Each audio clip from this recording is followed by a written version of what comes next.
second it. All right. All those in favor? Aye. Abstain? Okay, the August 8th executive session minutes. Are there any comments or, I think there was some, I believe I provided Krista with some comments to those minutes.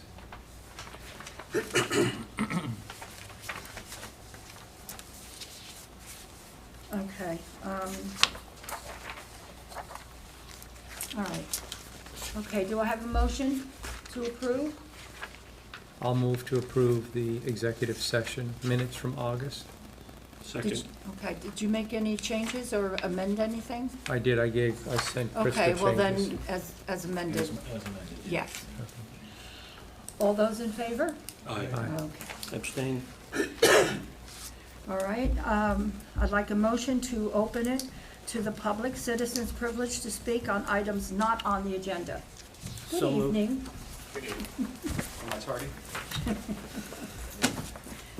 Thanks, guys. I so move. Okay, any I'll second. second? All those in favor? Aye. Aye.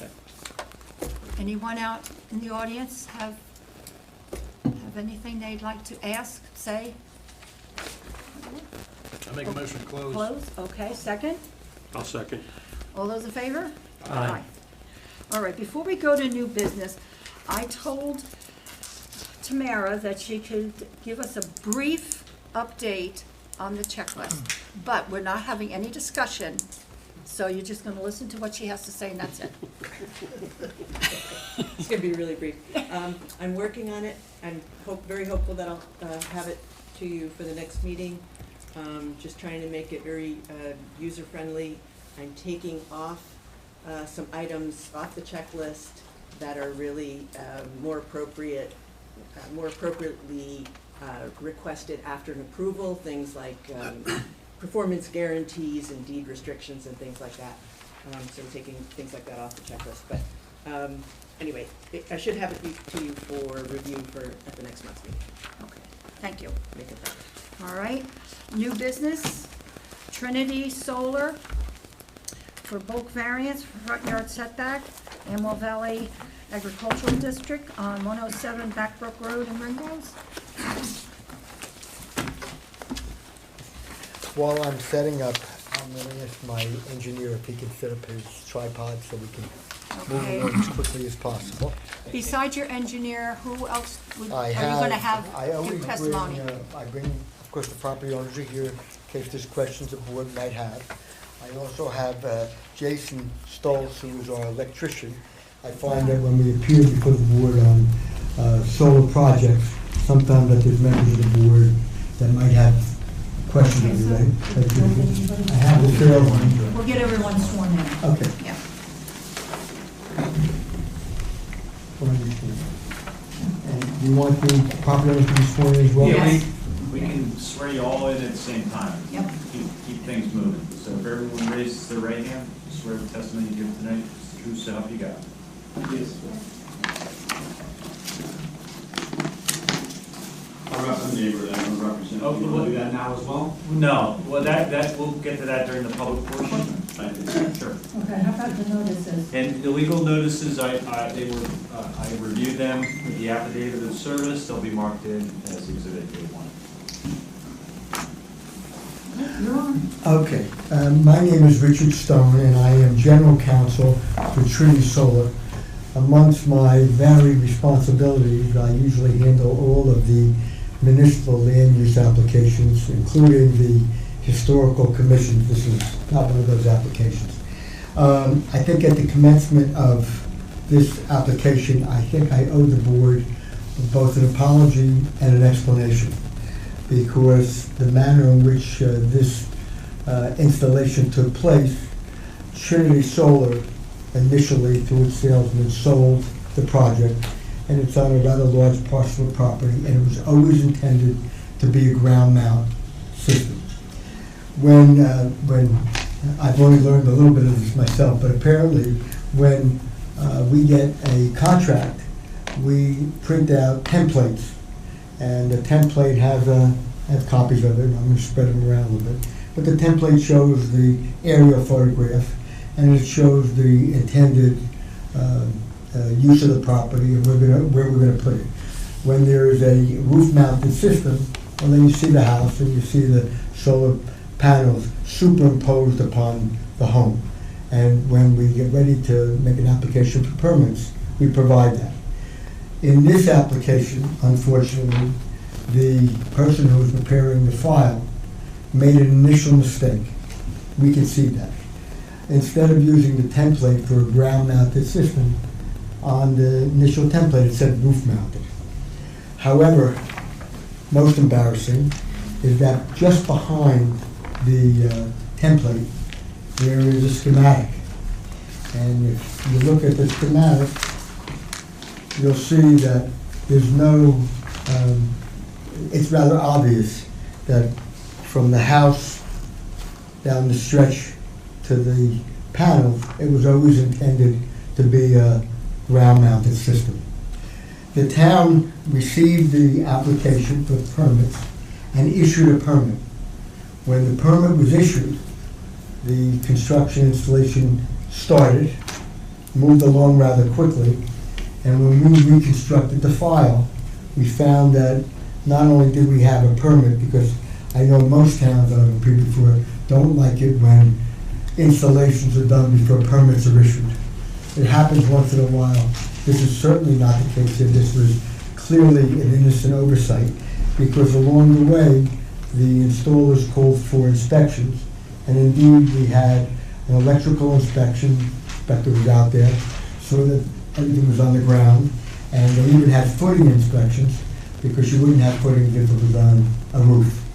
So everything proceeded until at some point it was discovered that even though if you look at all, not that it's anybody's fault, but if you look at all of the documents, anything after the initial template, everything says ground mounted. Ground. And then what brings us here? So what we discovered is that clearly, because it was a ground mounted system, the application should have been filed, would have been filed, and we require some variances. I'm going to let the engineer really lay all that out for you. But I wanted to make sure that as the application tonight proceeds, we are prepared to do all of the buffering necessary in order to make sure that this particular system is protected from a view. And one of the things I asked my engineer to do, and I'll mark these photographs in a moment, but I asked him, this is a rather large piece of property, but I guess most of the property in this community is large. I have them show both the before and after of the photographs, so you can see whether or not there's a streetscape that clearly allows anybody to see the ground-mounted system from the surrounding area. And I know there's a neighbor here, and I'm sure he's going to comment upon that. I'm hoping I'll satisfy the board and to explain the hardship, and I will hope that after I present the application that the neighbor will also, I have never met him before, but I'm going to show that we're prepared to put as many trees up around the system that should enable both him to be insulated from it, buffered from it, and as well as from the street. So the application's pretty straightforward. You have the application, and unless there's any questions, I'll proceed with my action. Is that all right? Just for the record, I guess maybe the photograph that you present that's going to be the before photo would be A2, and the photo after would be A3. Okay, what I'm going to do, which one is A2? This is, I would say A2 is that one. so should I give does Ms. Parsons use? Sure. So this is A2.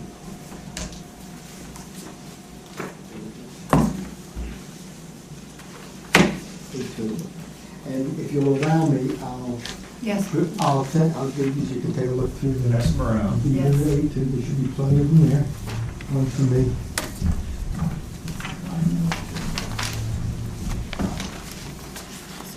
Okay, are you ready for E3? E3. These are the Yep. parameters.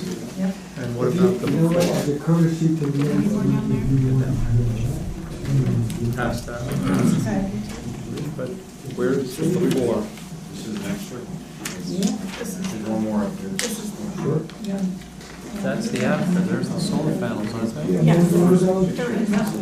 Right, so where's the after? Oh, they're passing it around. Okay. You need another one? All right, so these, this is A3. You need another one? Second? I can share. Oh, yeah.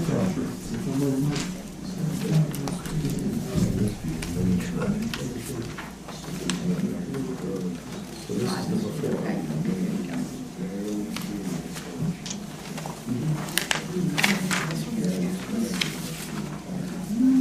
If you'll permit me. Same. No, they're not the same. No, this is the before. There's no solar. That, there's that's the solar point, you panels. can't tell the difference. Oh, they superimposed a buffer? Oh, okay. A2 has those panels. I see. You know, the other thing I'd like to do, if you don't mind, You may want to give a description of the photos before you pass another one out. Thank you. I think I need to be qualified first. I was hesitating talking until I was qualified. So that's A3. And that's A2. Okay. can we swear him into? I'm going to turn you off. Okay. Did I Okay, got sworn in sure. previously?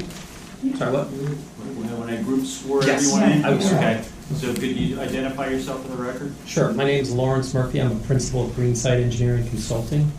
My qualifications include I graduated Rutgers University with a bachelor's degree in science. I'm a licensed professional engineer in the state of New Jersey. My license is current. I've been practicing civil engineering for 23 years and focusing on land development applications such as this one for over 21 years. I've previously testified a couple hundred times and been qualified as an expert. Sounds good. Okay. Thanks. Now that you've done that, I want to do one more thing. Would you mind if I marked the initial plan to show where that? The cover sheet? Yeah, the on it cover sheet. is we'll mark that as A4. I only have one of these, so maybe you want to flip that around.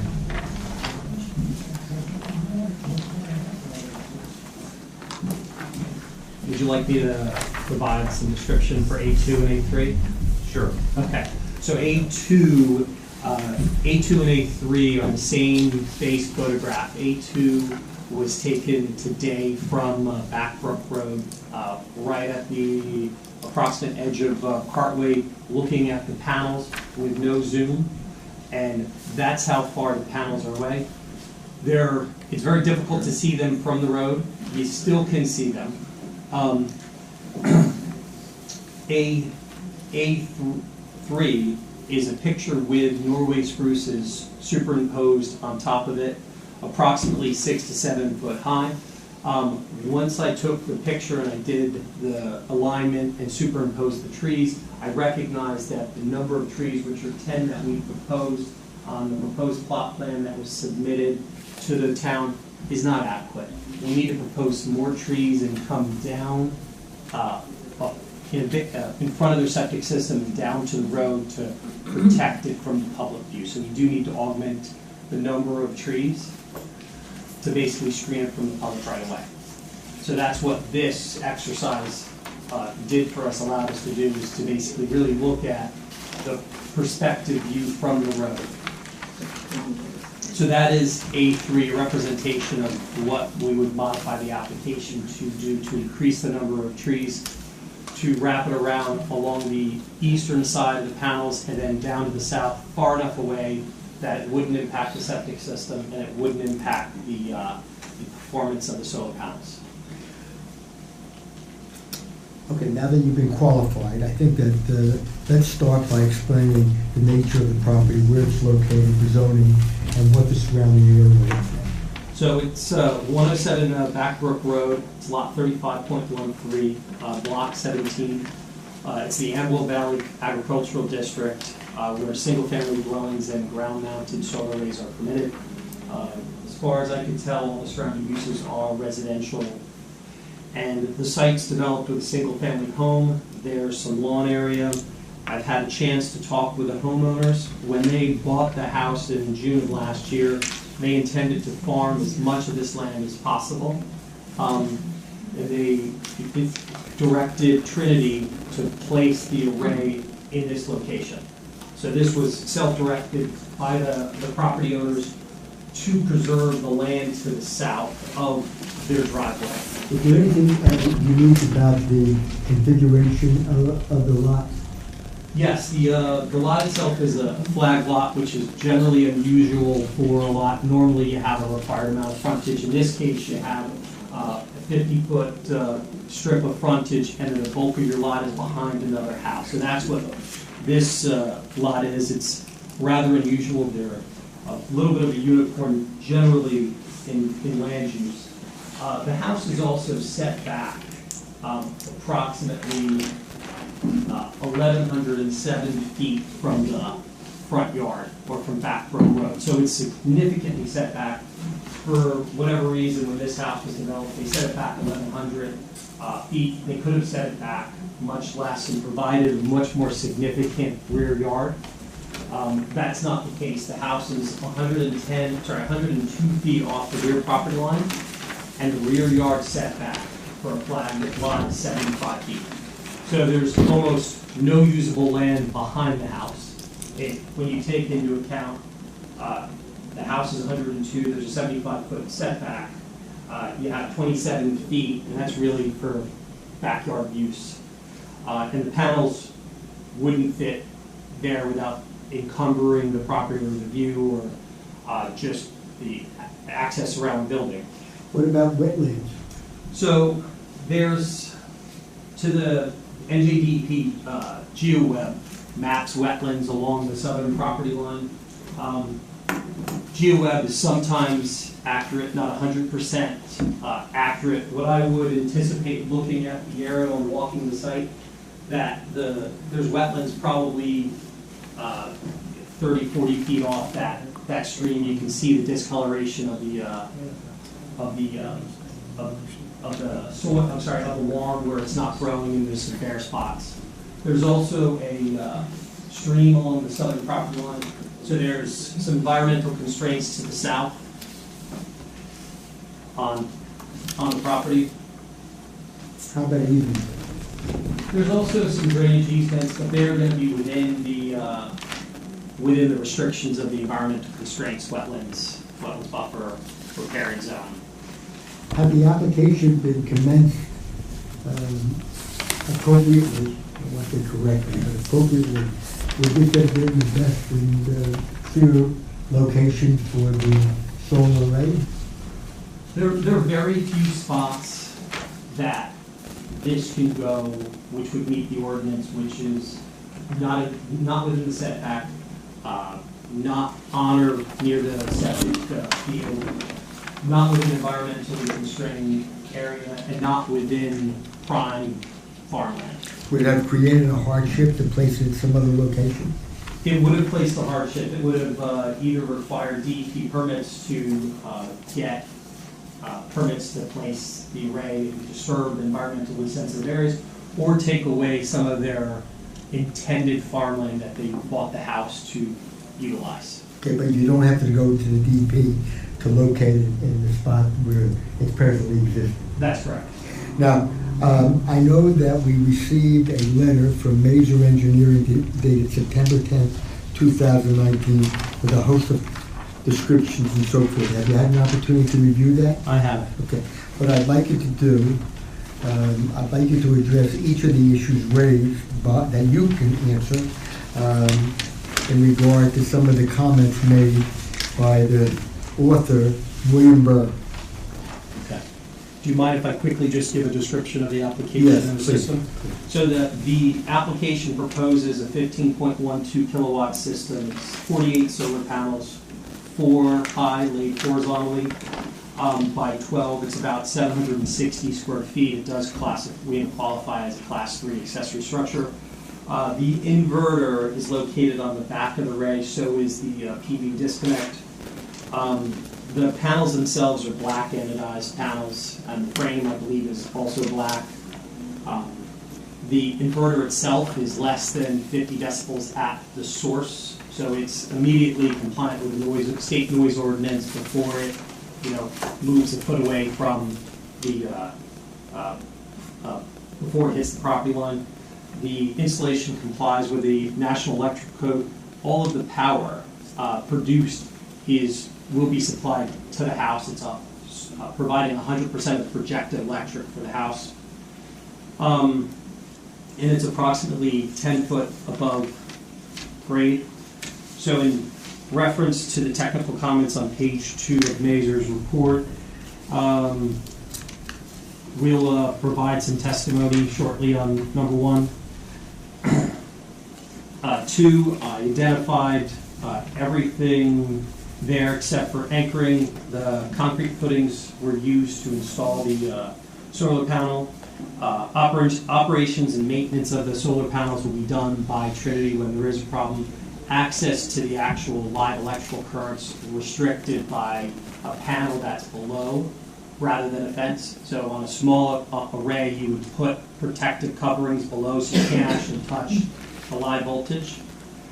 And then addressing 3, which is 92.101B, B1 calls for no portion of any ground-mounted solar or energy facilities to be located within floodplains, flood hazards, wetlands transition areas, or riparian corridors. This safely, in my opinion, is outside of all of those. We looked up the stream. It's not a C1. It's most likely It's most likely a 50-foot buffer. We didn't see any endangered species. We looked at the National Heritage,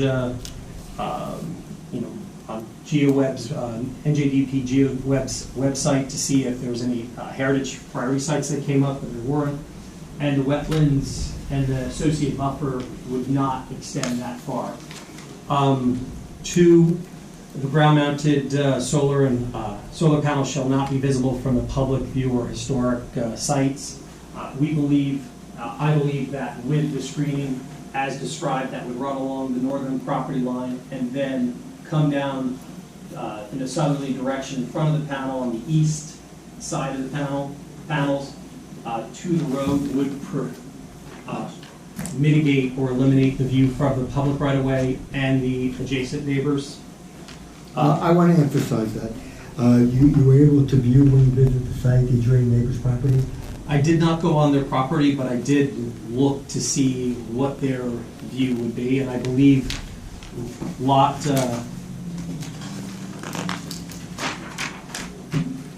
the neighbor to the north, lot 35.118, and the neighbor to the east, 35.12. I believe this application has modified, increasing the number of Norway spruces would screen the solar array from both of those properties, their houses. Are we on number 5? We are on number 3. Number 3, sorry. I think number 3 is very similar to 2. So we're accomplishing 2 by actually using vegetative screening. 4, talking about not utilizing or preserving agricultural farmland, whether this qualifies as prime agricultural farmland. I don't have an opinion on that, but they do intend to farm it, so I think it would comply with the intent of item 4 and 5. I don't believe we're in the Sourland Mountain District. And then back to number 4, I've addressed this, which is basically the array is only producing electricity for the house itself, and it will be net metered.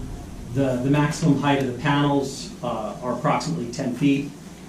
And was there any grading or land disturbance done when it was installed? No, other than the footings themselves. The grade slopes down, so that wasn't adjusted and it wasn't leveled out.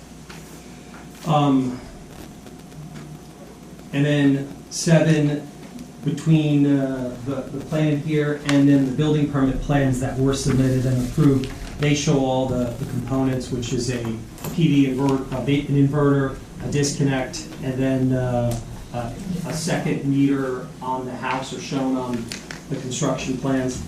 And then no trees, to my knowledge, were removed. There's a substantial number of trees that line the driveway, and none of those trees were removed. There's a natural pattern. So no trees were removed. Number 9, there's no lighting associated with the solar array. And number 10, there is no fencing associated with it. As I mentioned before, there's paneling underneath that restricts access and touching what could cause harm, bodily harm to a person touching a solar array that didn't have that or had a fence to prevent people from getting there.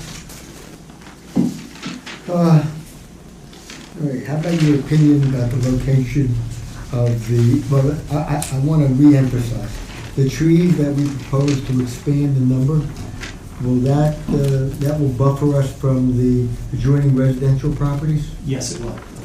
And do you have any other opinion with regard to the obvious benefits of using the permitted use of solar arrays in this zone? Well, I mean, solar panels are inherently a beneficial use. It will reduce the demand on the grid. I think that's commendable. I don't. And once it's screened, I don't believe there will be any detriment to the neighbors to the north or the neighbors to the east. I think that's all I have, Mr. Murphy, and I welcome him answering any questions. Do you have anything else? I think I just want to clarify. I believe it's side yard setbacks required. We're 23.29 feet off the northern property line, which is side yard, and 75 foot's required. And I believe, just to clarify, that the array is not allowed in front of the building between the street and the building. So it's a front yard variance because the front yard is defined as the closest point of the house to the street. So if you look at where it could be placed, there's a very limited area given the front yard restriction, the side yard setback, the location of the road, what the property owners intend to farm, and the environmental constraints to the south. Is it also because of the uniqueness of the configuration of the lot as a flag lot? As a flag lot, and also the unusual case where the house was set back 1,100 feet from the road and only 102 feet from the rear property line. I want to follow up on that. This is not a situation where these property owners built a house and created their own hardship? They did not. They bought the house last year, I believe June, and the house was set, and it's not practical to move the house. Are you done? I'm done. I always have to ask him that because sometimes he tells me he's not. Did you say the panels measure 764 square feet? 760, approximately 761. 761, that was close. How many, it says on here, the proposed 12, that's, what are we going to as far as the screening? Do we know, do we have a number of trees? I don't really want to put a number on it. What I want to do is put an expectation on it. We're going to screen it substantially from the neighbor to the north and neighbor to the south. I'd want to go out there, locate where the trees are going to be. I maybe want to do a double staggered row in the front, because on the side, as you're looking from Backbrook Road, when you're looking down a line of trees, you can't see through it. But if I put Norway spruces 10 foot on center, you'll be able to see through the triangle. But if I put a tree behind it and staggered, you won't be able to see. It will be substantially reduced. So I'd like to leave it to flexible. The intent of it, I would anticipate we're probably going to have 30 to 36. And I would, without being presumptuous, if approved, if you make that a condition of the approval, then I would ask my engineer to deal with Mr. Burr, and as long as he's satisfied, then we can go ahead and put the trees in. Is the 760 square feet the dimensions of the panels or the dimensions of the ground space the panels take up? That is always an interesting question. I believe it's the actual ground space and not the panels, because they're on an angle. I believe it's about a 30-degree angle. Okay, so the panels themselves, the 15 kilowatts is eating up about 760 square feet of ground. Yes. Okay. Can I've heard I that go question. back to the, I need a little more on the testimony for the variance. Okay. So, I understand that the panels were placed where they were, as you stated, for farming purposes. I'm a little confused why the panels, or if there was any consideration for putting the panels sort of to the southwest side of the dwelling, kind of more tucked back behind, that would have been close to the rear yard setback, but would still be within the permitted envelope. So that is one of the smaller locations that could have been a location, but the homeowners directed it to be north of the road because they wanted to use those areas for farming. That's what the information they provided to me. The homeowners are here, so they can speak to that if necessary, but they directed it to be up there because they intended to farm south of the building with some clearance to the house.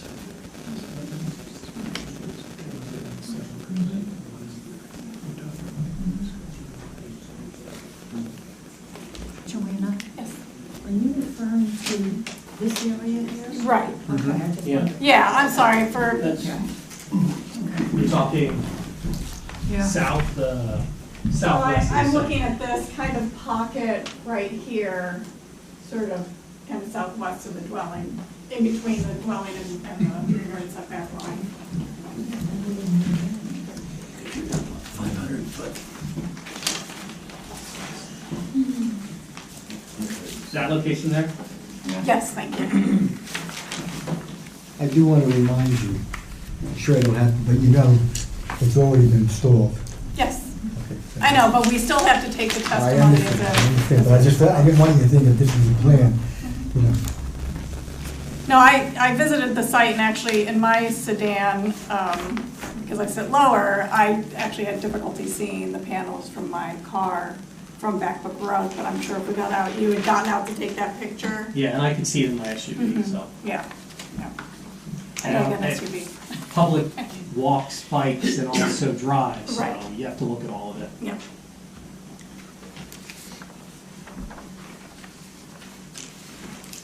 Now, with the Norway, you're sort of planting those close to your septic. You don't have any issues with that I'm entering your planning, leach field? I'm planning on going in front of the septic, In front of the and not in septic. between the septic Okay. and the solar array, because I would anticipate, I don't want the roots growing in the septic field damaging the laterals and also blocking throwing shade on the panel, so I'm gonna go in front of that. So root at field. mature height, they're not gonna impact the productivity of the panels? No, not as far as in front of the septic, and then a good 15, 20 feet off of that, no. And will, if necessary, if there's a concern by Trinity, they'll do a shade analysis to make sure. So you've only got, well, it's 23 feet between the property line and the panels, and it's roughly similar between the property line and the septic. So you can't be 15 or 20 feet off of the septic, or you're gonna have those trees overhanging the property on the other side then as the trees mature.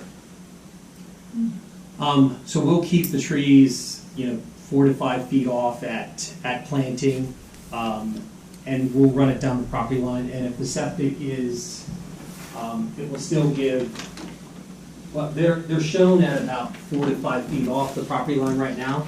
So that should give about 10 to 15 feet off the edge of the ladder, off the edge of the septic field. Why not green giants instead of evergreen trees? We could do, arborvitae's, cheap green giants. It's acceptable, accomplishes the same thing, and you have more vertical screening, so they can be planted a little bit tighter. I don't have an objection to it. They get fat pretty fast after the first year. In other words, they provide screening pretty quickly. I'm just speaking from my own experience because we used them on my farm for screening. And the first year, they didn't do a lot. The second year, they took off. They're not going to spread like an evergreen would over time. If the concern is that I think Roger expressed is that these things may migrate the branches onto the neighbor's property if they're planted 4 to 5 feet away. The green giants might be less intrusive. My guess is they'd probably be meaningfully less expensive. It might be a little less messy, but I'm not an arborist, I'm just throwing out a suggestion. I think you make a compelling argument, and we would be happy to put in the I mean, what do you think? evergreens. Yeah, I agree. They tend to get tall and not kind of bush out, but But not the same. yeah, I don't know how they do with snowfall? Do you get breaking branches on those? No. So they're okay? No, and they got, I mean, mine, the ones that are in now for over 2 years are huge. I mean, now we had a lot of rain up until a few months ago, but they got awfully big, awfully fast, and the screening was much faster than what I'm getting with the evergreens. We planted a mix, and I'm much happier with the green giants from a screening perspective than I am with the evergreens. Well, I can speak for Trinity. If the board feels as though that's a better suggestion, either from the engineer or members of the board, then we'll comply with that. The other question I have, I'm not using this necessarily as an analogy, but we have a commercial solar field on Route 604 in East Amwell. And they put in screening, and invariably, some of what was planted died. There'll be some assurance, I assume, that whatever is planted, if it dies, gets replaced. I believe we would be agreeable to have a condition in the resolution for a minimum maintenance guarantee of those trees. I mean, I I'm think you not, usually have your landscaping material warranty, which is usually a 2-year whenever you buy it. And then I think the township might ask for an extra couple of years while they get established, to just, if anything dies off, to do a replacement. We can agree on that. Except if it's 25 years from now. well, with the commercial solar field, we have basically an agreement for life, but I'm not necessarily looking for that here, just for some reasonable period of time. If they die, that there's assurance that they would be replaced. Because we've had those issues with the commercial solar field screening. So I think we would be agreeable. You might want to quantify that, just so it's clear in the Yeah. condition, because reasonable period of time, No, we would, whatever the board thinks is a reasonable period of time. And look, they had no irrigation, so those trees were relying on Mother Nature, and they were not good quality to begin with. I think the solar company picked whatever was the cheapest stock that was available. If you ran some irrigation out there, which I don't know if it's feasible or not, but if you ran some irrigation out there, it'd probably make your life a lot easier if you irrigated them for the first couple of years. And then you can just forget about the irrigation if you don't need it anymore, but that may help as well. I'm not saying we make it a condition, it's just a suggestion to make your life easier if the board goes down that road. Well, if you want to put a reasonable period of time, My feeling is, I mean, if this buffer is the mitigating factor that makes the variance okay, then my feeling is, as long as the panels are there, the buffer needs to be there. How about starting at 5 years, is that reasonable? Well, I mean, if the solar company isn't there to replace it, then I think maybe the homeowner should replace it. Right. But that would essentially be some sort of restriction that runs with the solar panels attached to the property. But the duration, That, what is the duration that you suggest that they would be obligated? as long as the panels are there. I mean, that's my thinking. I mean, if that's what if we're saying the buffer is justifying the variance, then, I mean, what happens if there's a horrible, I mean, especially arborvitaes, they can blow over, they can break. And if maybe not this homeowner, but another homeowner decides, well, I'm just gonna leave it be, now there's a big hole, and suddenly the panels are visible again. Yeah, look, if you go with the green giants, they're not that expensive. Even if you start with big ones, which I did in some parts of the property, they weren't that expensive if you get them at the right time of the year. So if you had to replace them, it's not as though it's a particularly expensive endeavor. And they do grow fast if they're irrigated. They grow very fast. And they're hardy too, I mean, After the first winter, I had a few of them tilt, and we had to upright them. The second winter, I had no issue with them tilting once they took root. And I get really strong wind on my farm, and we had no issue after the first winter. They don't fare very well in ice storms. What does? what does? I don't fare well in ice storms either. I'm just saying, that would be my concern. I mean, That's a valid we're relying a lot on that buffer, and Do you have deer issues with them on your farm? Because deer love arborvitae. You know, it's funny, They're but supposed to be, that's the big seller behind them, they're not, Yeah. they're a little more deer resistant. But that's not concerned. That's not necessarily true, because my neighbor had a whole What's row of dairy? them, and they came 2 or 3 years ago, and they just leveled about 5 feet down. Yes. you know, it's That's why I asked. it's funny Bunch of because snow on the ground. I planted them at my last house, and the first couple of years, the deer didn't bother them at all. Then one winter, they did go at them a bit, the lower parts. And then the few winters thereafter, they didn't bother them all. They haven't bothered them on the farm at all. They haven't touched them. So I think there was one winter where for some reason they decided to go at them, but they haven't been bothering them. And it's not uncommon to have over 100 deer literally running around on my farm. It's not uncommon. I hear you though, they can nibble at them of, 4 or 5 feet up. They still provided nice screening, it's just they looked a little weird until a few months into the next season when they filled out again.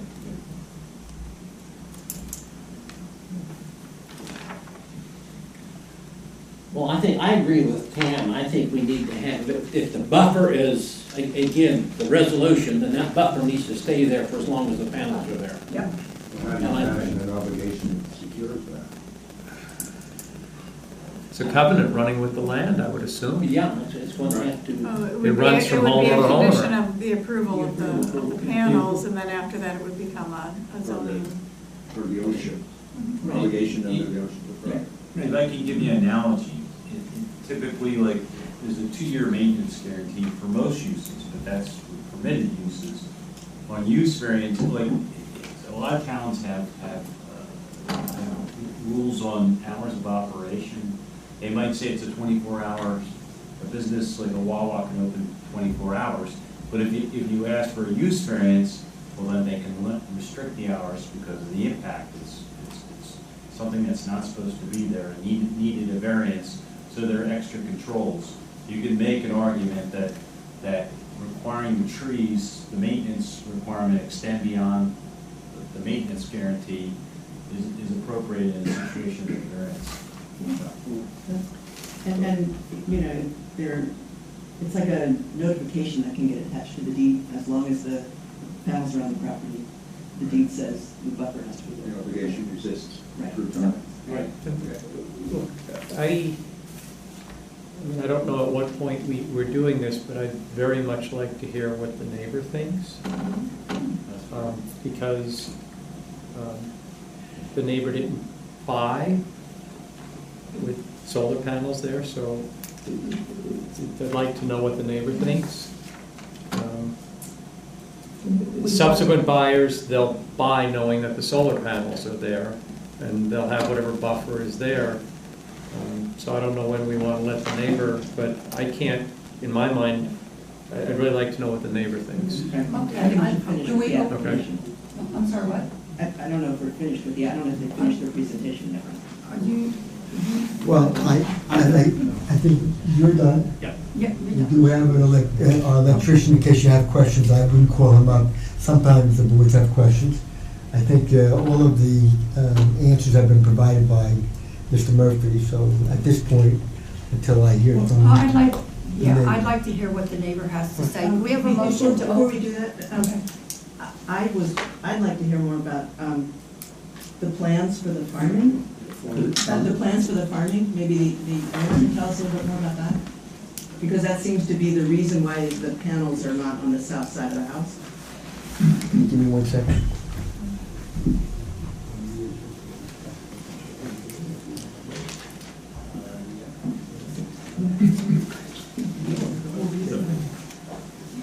Mr. Massapietro has already been sworn in. So, can I approach the, If you just use the map. Yeah, just make sure you speak up so that we can get you on the recording. okay, Can I maybe bring it a little, yeah, so we Yeah, can see it that's here? That's all. Good. okay, so there is field running alongside here and all throughout this, okay? And we purchased the house with the anticipation of farming this area and all of this as much as possible, because we do need to get up to at least 5 acres of farmable land and for the potential use of assessment. What sort of crops did you have in mind? Well, right now, we've planted some apple trees and cherry trees right here. But right now, it's just field right now that's overgrown. We have played around with lots of different ideas of different potential farms that we could have.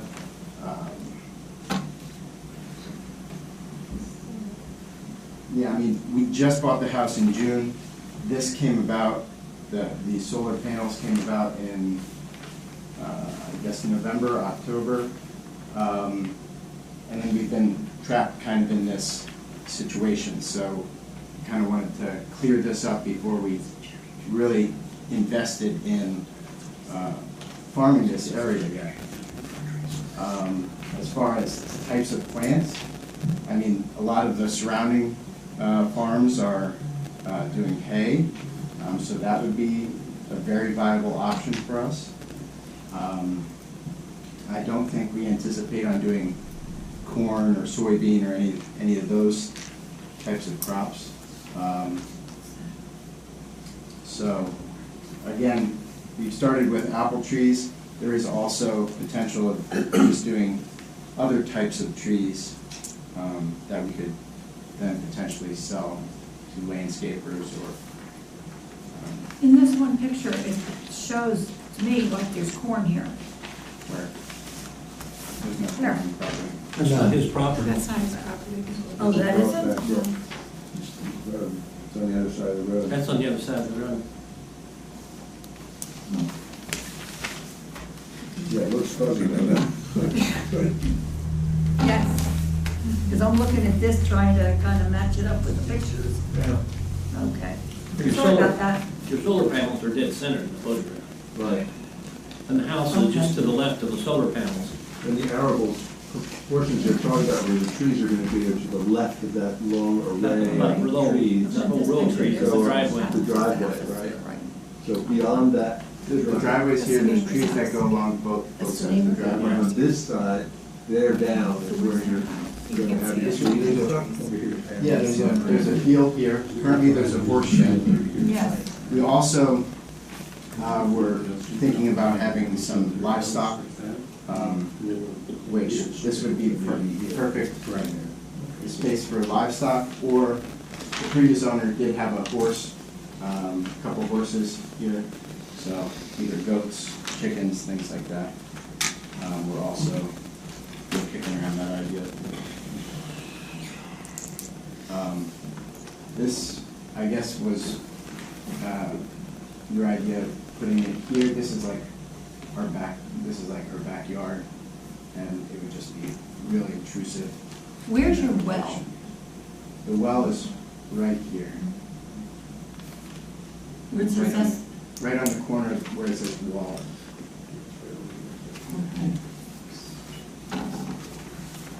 We've got, blue letters with an arrow, there it says approximate location well. It's Right marked there. in the All map. right, okay. That's such a tiny little, let's see it.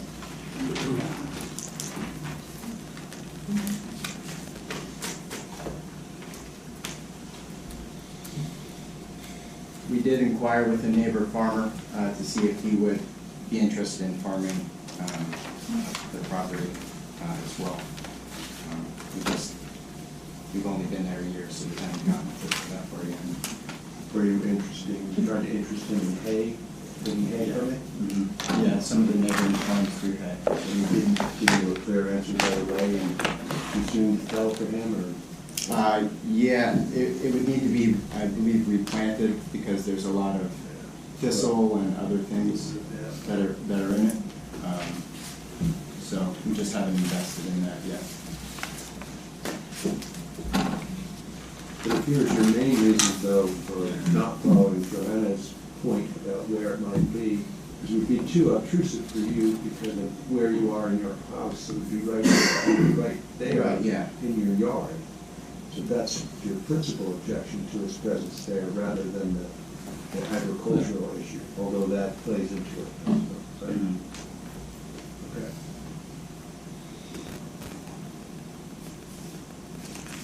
Are there any other questions or? Thank you. If that's it, that would be my application. Other than listening to the neighbor, I might want to follow up with something else to respond to it. Right.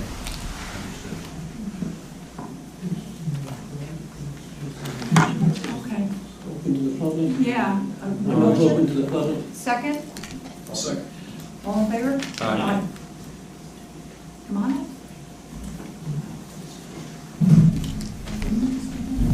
Okay. So swear you in. I'll swear you, do you swear testimony you give tonight is true self you got?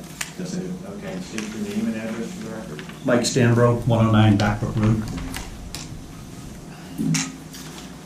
First, let me go on record and say I'm not opposed to solar panels. I looked into them myself for many years. I think it's a terrific idea. Do you have, Ms. Parsons, I had filed some information. Has that been made available to the board previously or not? No, you have to do that here. So let me start out. If the board does grant this variance, I certainly would hope it would be in pretty stringent rules around doing a landscape buffer. I will show you in a moment. I have some pictures both from the road as well as from my house and the location. But before I do that, let me just start with the location of the panels themselves. So as you've seen, I think there's two variances being pursued. One is that it's being put into the front yard, and secondly is a side yard setback. And I've heard the concern about the farming and what appears to be no feasible alternative, which I would dispute. My property next door, very similarly laid out, 10 acres of land. It is a flag lot as well, set well back, 1,000 feet from the street, so most of my property is also in the front of my yard. But I managed to put a 24 by 36 barn in conformance with zoning laws. I've managed to do some other things on the property in conformance with the zoning law. So I believe if you look at the property plan, there's adequate place to locate. We're talking 761 square feet, I believe I heard. By my calculations, that's less than 0.2% of property coverage.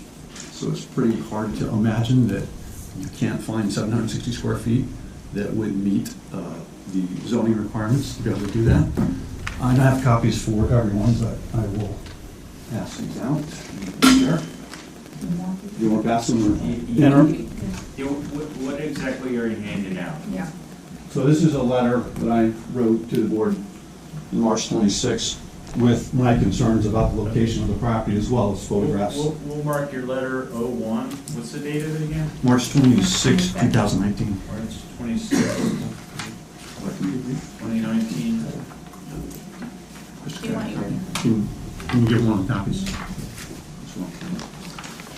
So there's some photographs. I also have, probably of most importance, I think, is the Google Earth satellite view of the property and my property and adjacent property, and put in approximation lines of property line as well as approximate lines of where areas that would meet zoning ordinances would be. and once you have them, I'll explain them. As well as alternatives, I believe, that could be made available. We just need a second, because Sure. we have to pass the copies. Yeah, I We're just gonna let apologize. them pass. That's okay, I just wanna I look think, and pass. I think we're out of copies. We are, we're going to look, and then I'll Look pass and them pass down. down. Okay.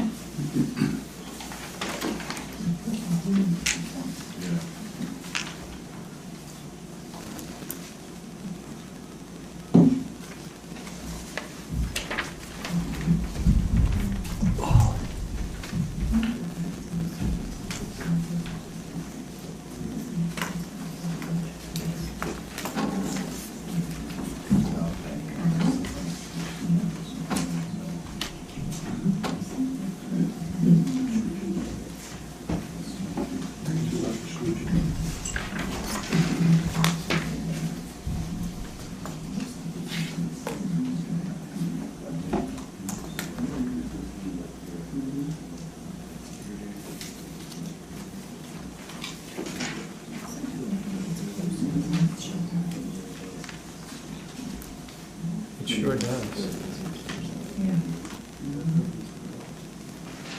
Go closer to his house, because that's his house. The house in the pictures is yours, correct? 109 is mine, to the right, where the white arrows are showing, the one with the property lines and the yellow and blue lines. But in the is- pictures themselves, Pictures is this from your my house. That's, I'm sorry, no, that's the that's neighbor's their house from your house. From my front field, if you will. So image 1 is from my front field. So this would be his property. Image 2 is from my front field. Okay. Image 3 is from my side of my field, and image 4 is from my front door. So right now, you clearly see these panels? Image 4 is out my front office window, which is next to my front door.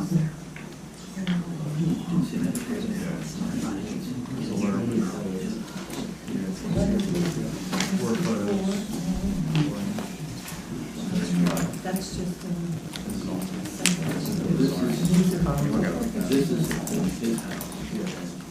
I'll let them finish, and I want to ask you a couple of questions once they finish.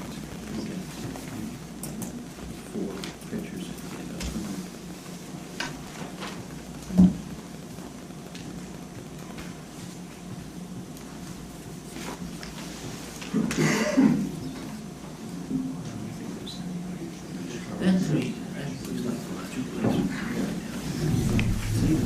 I just want to see the Google picture.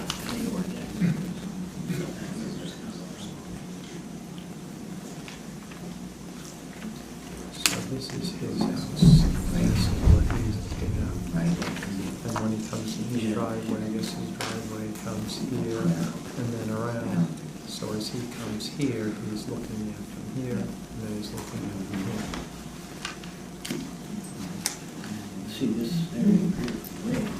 They're also looking at them too. You know, homeowners are staring at them also. They're saying there's wetlands. Now, They're it's not not showing like anything. So they're showing the stream. it's 15 kilowatts. It's not a huge number of panels. Inside and outside of their property. 760 square feet.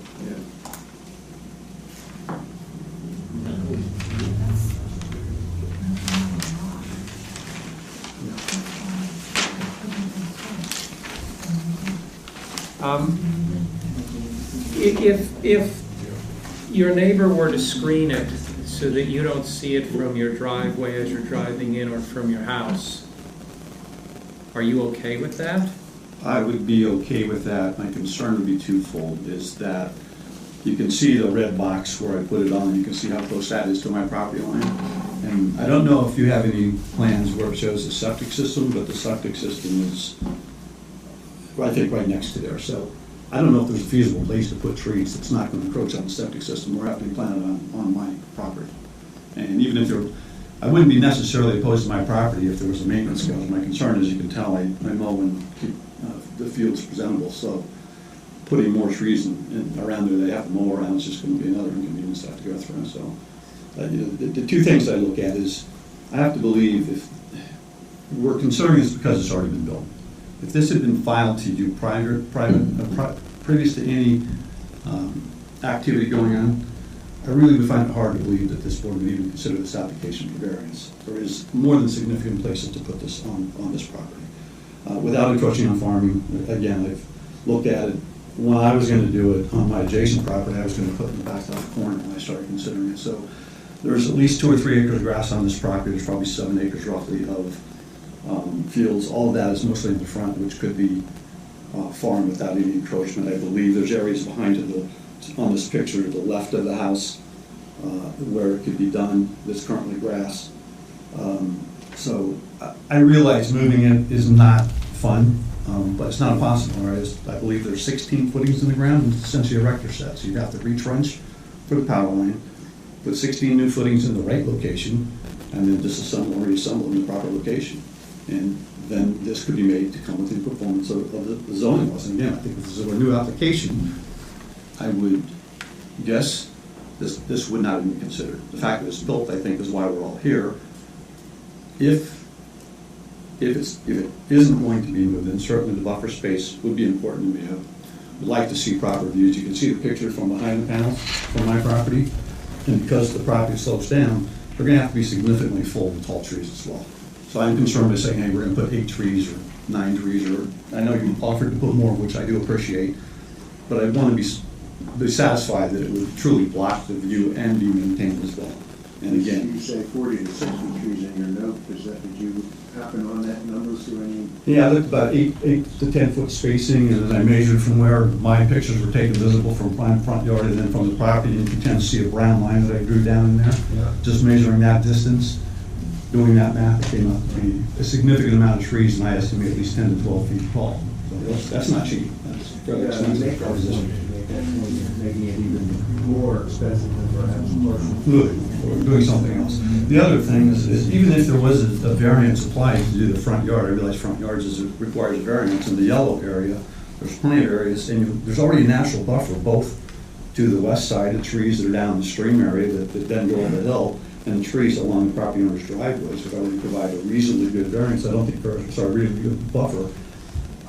So if it went down that area, you may not have to put any kind of vegetation. You might have natural vegetation exists that would adequately provide buffering currently. But again, I don't see any reason why this originally couldn't have been built without a zoning variance. There's just no practical sense when you put a 760 square foot footprint on a 10-acre property and say that you can't do it without a variance. That's incredulous to me. Do we have a sense, and I think this is directed to you gentlemen, do we have a sense of what it would cost to move it? Actually, is that even material? Yeah. Is that a factor? I don't think that's It's anything that we irrelevant. can consider. I mean, Yes. we're talking about planning. We're talking Yeah. about, The cost is that's not our about, Not consideration, our consideration. what it costs. Yeah. I mean, no, you're right. Well, But I do- it does have relevance, like, for instance, if you build a 3-lot subdivision and someone wants a turn-in lane before the street, which you can ask for, the costs do factor into what kind of conditions you can impose, what kind of turn-in lane, how long the length. So I think cost considerations can matter, but it shouldn't be the guiding part of the decision. Well, let me articulate why I asked. Look, I spent a lot of time, as Joanna will tell you, dealing with buffer issues on the commercial solar field. And we were presented with drawings that showed a beautiful buffer. And they came out and planted in accordance with those drawings, and you could still see those solar panels from a number of different angles and very, very clearly. Do I think that'll be the case 15 years from now? No. But it was hard for me to go to Mrs. Reinerson, the neighbor, and say, in 15 years from now, you'll get what you were promised, which is a buffer where you won't see the solar panels. That just, to me, wasn't right. And even having them come out and plant more trees, it's still going to be quite some time before it's to the point where she doesn't see the solar panels. Now that's a massive solar field. This is not. But the reason I was asking about the cost is, I am somewhat skeptical that 10 or 12 trees are going to, in and of itself, give you the buffer that you need. If it's 40 to 60 trees, if you're gonna buy reasonably large green giants, they're probably gonna cost you a little over $100 each if you buy them in bulk. And then to have them planted, so if you said 30 or 40, you're talking $3,000 to $4,000 in material plus the cost to plant them. And I'm just trying to get a sense whether that economically stacks up to moving the panels. If the panels could be moved for $2,000 and planting the screening is going to cost $4,000, I would think that you may want to entertain possibly moving the panels. On the other hand, if moving the panels is going to cost $30,000 versus $3,000 or $4,000 for the screening, so if that's not an appropriate question, I'll withdraw it, but I just wanted to articulate why I asked the question. Could I comment upon that? Sure. I'd like to try to answer the gentleman's inquiry. If I hear him correctly, he's most concerned about the buffer. And if it's only going to cost $100 a tree times 40 trees, Trinity will pay for that. So that, the cost of removing and replacing substantially more than the cost of 40 or 50 trees. That would have been my guess. We're happy to do that. But What I suggested early on, I said that if the engineers can get together as a condition of an approval, that your engineer is satisfied with the size of the trees. They're not going to be 15-foot trees, but they're going to be trees that you suggested yourself might fill out rather quickly. I am concerned, however, that, I want to make sure I pronounce your name right, Stanbro? So he articulated his position, and I understand it. One of the things he did say is that we're here because they're already installed. I would suggest that that's true, but in his letter to the board, which in and of itself should not necessarily be made part of the evidence, the testimony that is more important. But We sure did testify concerning the letters. that's true, that's okay, but he places nearly all of the blame upon Trinity. And that's not fair, because if you take a close look at the entirety of the municipality's file,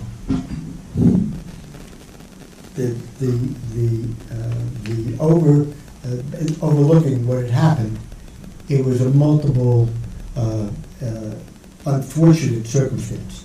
A lot of people missed the day. That's true. Had it been caught early on when somebody looked at the layout of the panel, well, then it would have been clear that we might have been here before. That's true. But you can't ignore the fact that they were installed with a permit, and the permit was issued for the wrong installation. But if Mr. Stanbro wants buffering, my engineer and my contractor has agreed to install what would likely satisfy. Large enough, thick enough, deep enough, so that they won't interfere with his site. And I think that creates the hardship. You know, it was interesting, I didn't realize he had a flag lot too. That creates its own hardship, the topography of the property. So I think that because it's where it is and we're stuck with it, unless you feel as though it's appropriate to direct it to be removed and replaced, which is a very costly factor, a lot more than what you might impose upon us with regard to the buffer, which we've volunteered from the very beginning. I told you whatever you want us to put in the buffer, we'll go ahead and do it. Well, look, I don't know who is or is not at fault in terms of the property where the solar panels are located. What I do know is that there's at least one person in this room tonight who is not at fault, and that's Mr. Stanbro. He is not at fault, and it does impact his property. So to me, personally, it's very important that this be handled in a way where he's comfortable. To me, that's of critical importance, because I don't know who's at fault here. Maybe nobody's at fault. Maybe this was just a series of events that played out very badly, but what I am comfortable is Mr. Stanbro is not at fault. But yet he is suffering the consequences. So I put a lot of weight on the question I asked earlier, which is if they were able to put in buffering that satisfied your requirements, that made you comfortable that it wouldn't adversely impact the value of your house, adversely impact your view, cause you consternation, that carries a lot of weight with me. So I go back to the original question, which is if they put in the right number, whether that's 20, 30, 40, I assume it's not 100. Are you okay with that? Yeah, I'll kind of restate that as well, Mr. Wilk, for the board. So, again, ideally it would have been great to have them put into the place where they should have been originally. And I understand, and I want to remain friends with the neighbor as well. So I've met them, I like them. This is an unfortunate circumstance for both of us, quite frankly. So I want to be amenable. My concern with the buffer is just as you state, right? Buffer can mean 5 trees of 6 feet tall, and then, arborvitaes are nice, but they don't grow broad, they grow tall. Obviously, other types of evergreens grow broader. I've got some pretty significant trees on my property that I planted 20 years ago that were 8 feet tall at the time. They're finally up 20, 25 feet.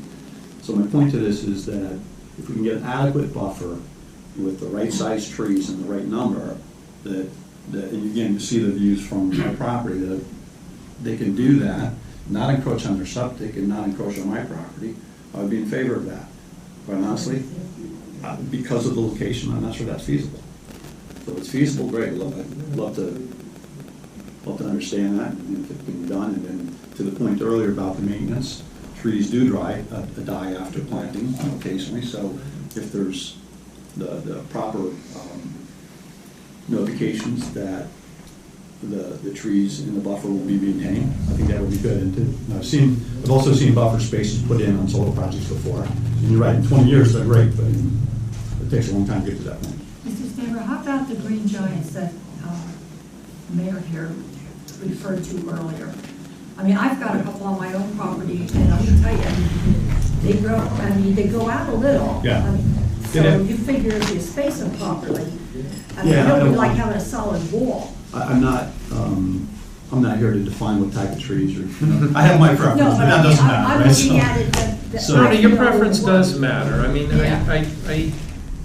Yeah. The goal here is to have both Blue parties. spruce and those kind of trees they're gorgeous trees, but they are very slow growing and they, take Right. forever. You're to right. That's why I So, like the green giants. Yes. But So my knowledge of a green giant would be you're gonna have to put more of them closer together to get the buffer early. we put ours we could put 8 feet in between them.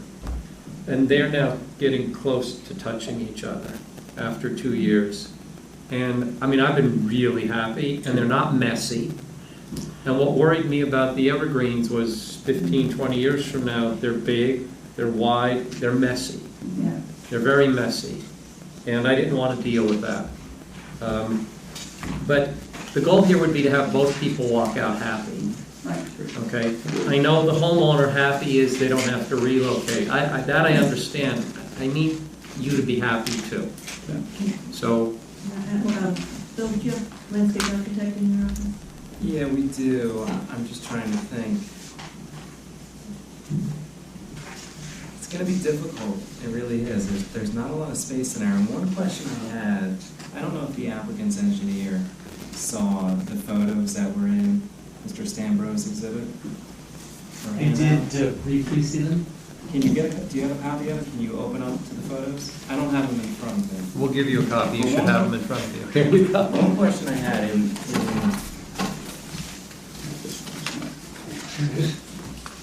I guess the image number, what's called image number 1, and then image number 3, which appears to be on the neighbor's side of the array. There's what looks to be some PVC cleanouts or standpipes coming out of the ground. Is that septic related? That is, I believe it's lateral coming from the house. It's a lateral. So that would be my only concern. To answer Tamara's question, yes, we have landscape architects. We can definitely work with the applicant to come up with a plan that can provide some buffering. I'm just concerned how effective we can make it, given the constraints in there, especially if there are sewer laterals in that area. So with a lateral that's not a lateral in a septic field, I'm not very concerned about that, especially with arborvitaes, even with Norway spruces. I think over a long period of time, getting a penetration from a root into a PVC pipe is very unlikely. I think in a leach field, it's very likely because there's already perforations in it, and as long as there's not a crack or it's broken, I don't think that's likely with the lateral itself. So these are for the main, this That's has nothing right. to do with the disposal field. Well, there's a lateral coming from the house Correct. to then the D box or the pressure dosing tank and goes out.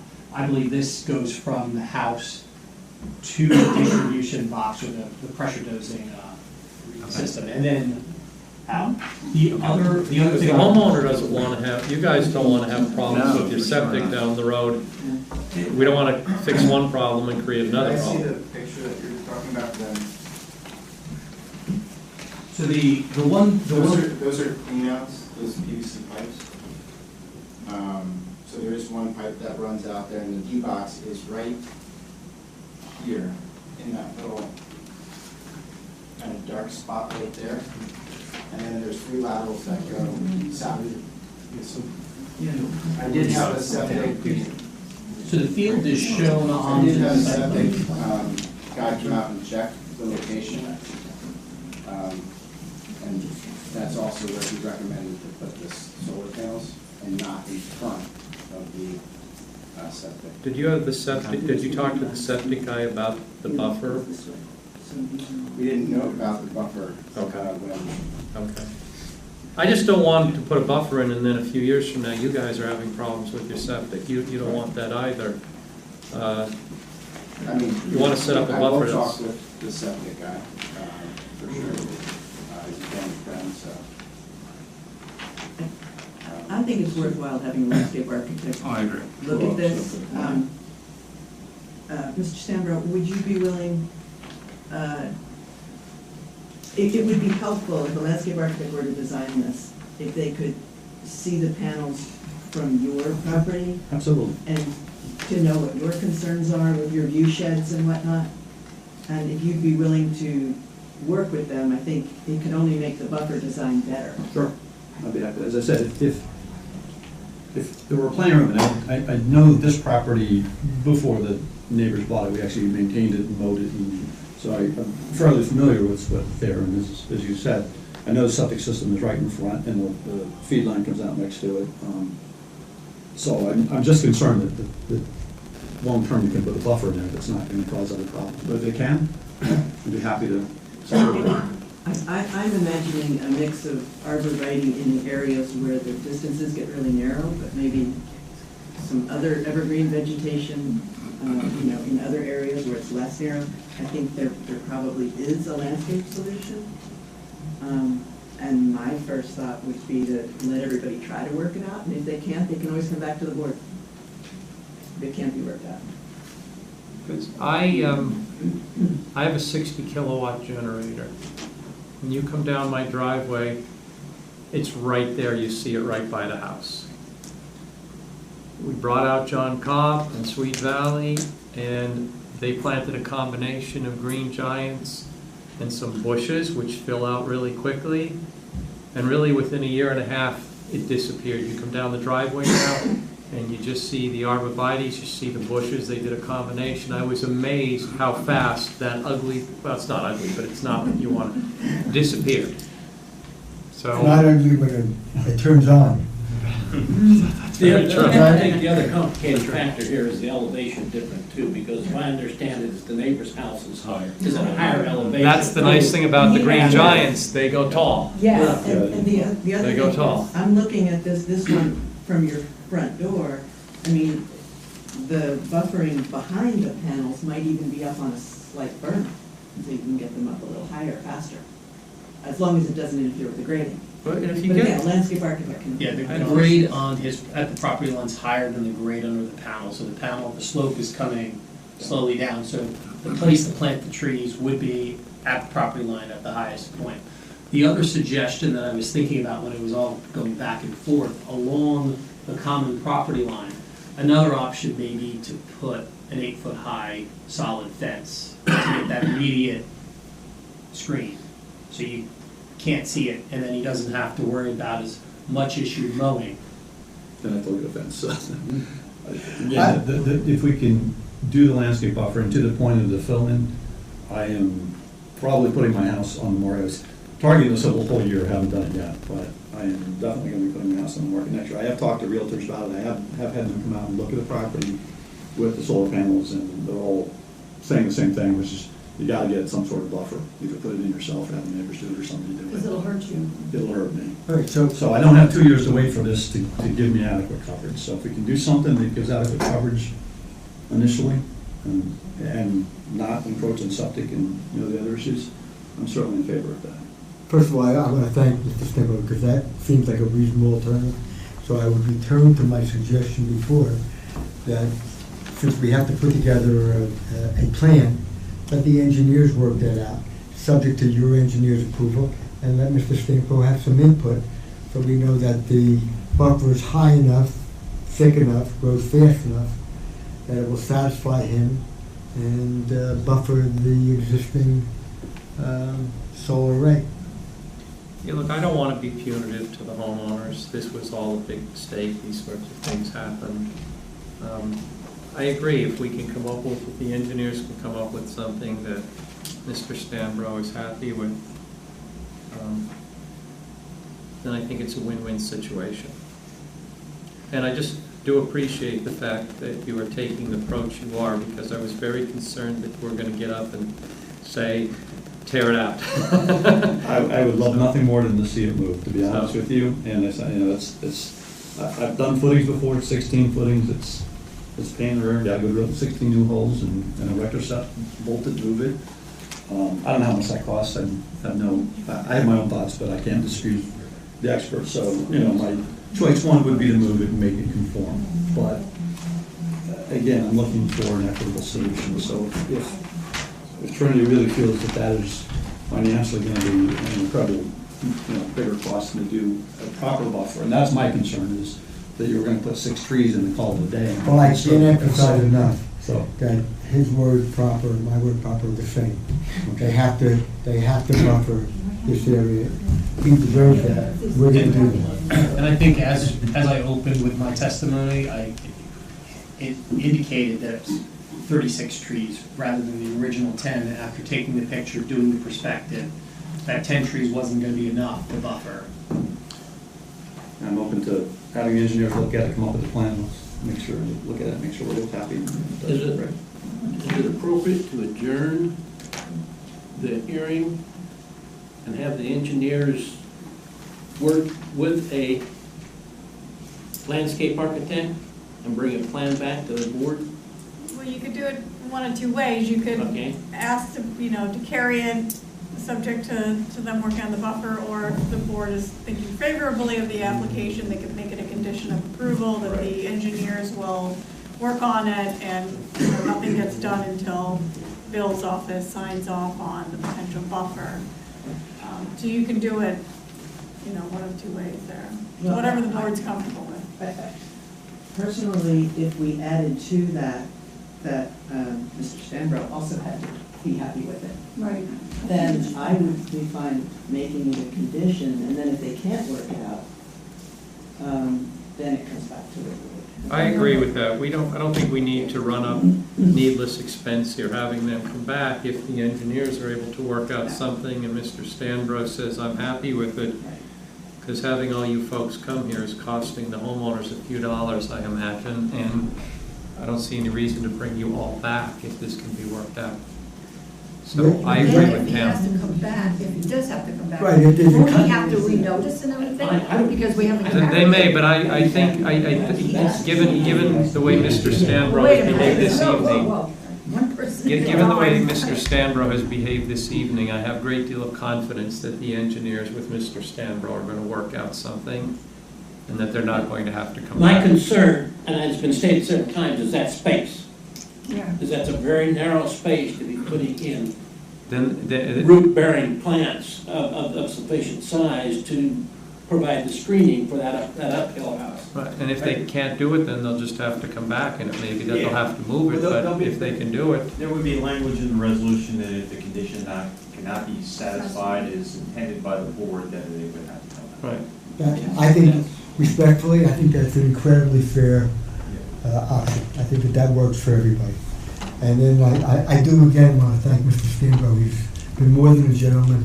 When he uses the word equitable, that's somebody that wants to be fair. So we can live with that. What about the continuing maintenance of them? You know, we're gonna have that in there? That, you know, Yeah, if one dies, yes. and then it's gonna be a deeded restriction, however that's gonna work out, but, you know, as long as those things are sitting there, they're gonna be screened. If the fence goes up, it's gonna be maintained for as Well, long I as was they're just, there. we're gonna put a time frame on it, or what? No, it's gonna It's be. just, I think it's what as Tam long as the says, panels as are there. long as the As long as the panels are there, it has to be, they have to be screened. And if the panels come down, then. Yeah, if somebody wants to take the panels Right. down and Look. cut down the trees and the fence or whatever. Odds are, if you get those green giants and they survive 3 or 4 years, you have them forever. That's right. I mean, that's really your best way to go. If Or it at helps least as you- long as you guys are gonna be in that. If it helps you at all, I need some trees. I'm going right out tomorrow and buying green giants. I mean, they are good, they are really good buffalo. And then if you buy them at the right time of the year, you can get them pretty large. If you're buying 20 or 25, you can probably get a pretty good price on a bulk purchase like that. But we'll leave that up to the engineers and the landscape architect and Mr. Stanbro. But I agree with Tam. Let's just, if they can all work out a plan that works, they don't need to come back. We okay with that? Yeah. Need a vote? You okay with that? Is there a motion? Yeah, you need a motion, are you willing to spend whatever it takes to put the buffer in? I think the prices were very generous. Yeah, you need to close the Well, public with first. installation, Okay. that was All right. a very low. Well, no, it wasn't with installation, that was just for the materials. So they understand that, it's expensive. Okay, I wanna open it up because there might be other people for this that would like to give testimony or make comments or whatever. We're still open. We're still open. What? Oh, we're still open? Oh, okay. All right, is there anybody out there that would like to come forward and ask questions or make comments or whatever? Guess not. Seeing none, we'll close the public. Yes. Second it. All those in favor? Aye. Got your little list. Yeah, well, the conditions I've had is the applicant's engineer would work with Bill Burr's landscape architect on an adequate buffer in coordination with Mr. Stanbrow's input.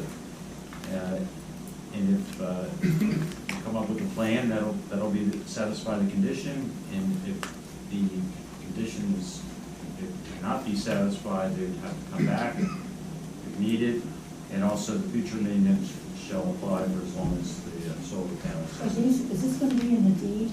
Because I heard something mentioned earlier about, Yeah, the maintenance should be somehow attached to the deed. yes. It should be a covenant that runs with the land. They can also add a note to any of the landscape plan that they submit. It can be a note on the plan as well. So I think what you do is you would create the appropriate documentation and it just gets recorded.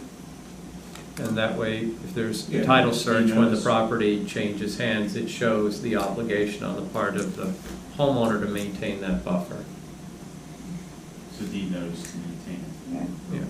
Is it the homeowner or is it the solar installation that maintains the buffer? Well, it's gonna have to be the homeowner. That's fine. The solar company, but if it goes bankrupt tomorrow, it's not, it's the homeowner. My kid's education depends upon that. It would run with the land, it would follow the ownership of the property. Run the panels. Right. All I right, so. make that motion. Motion, okay. Who is going to second the motion? A second. Okay. Roll call. Mr. Yeah, Ms. Rowe. Yes. Mr. Delay. Yes. Ms. Glasshoff. Yes. Mr. Castellano. Yes. Mr. Silverstorm. Yes. Mr. Sobieski. Yes. Ms. Lee. Mr. Willie. And Mr. Buckwalter. Yes. I didn't take the obligation you extended to allow me to vote. Francis is not here tonight. Here. Oh, poor thing. You're lying. You're Francis tonight. Thank you very, very much. Thanks for your time. Thank you. Oh, jeez.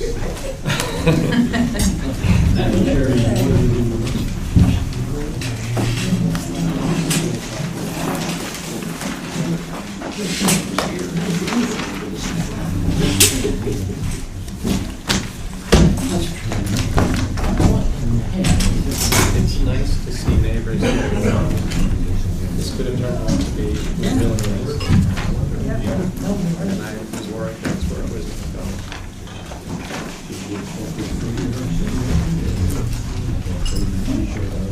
Jason, clearly you don't have my price negotiation skills. I can't afford a landscaper either, and I went to school with them, so.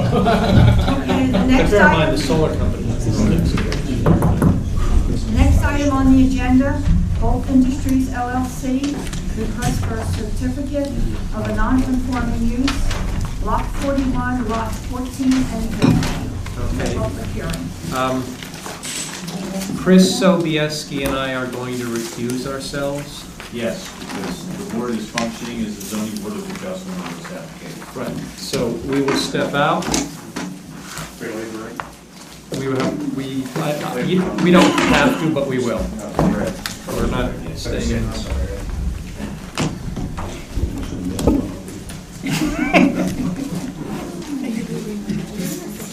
I think I'll be back to the other meeting, so we'll just go hang out in the hall. Yeah. We'll talk about all you guys. That's right. I bugged it earlier.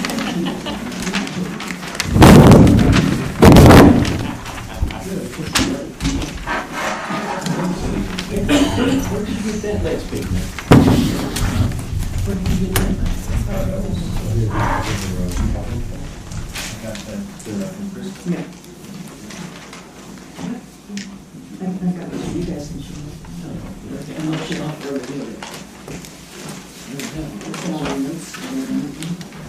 And before we start, since I know you're unveiling your large versions of a map, in a minute will pass out a packet of a couple pages that has some exhibits, including a smaller version of the map that's been distributed.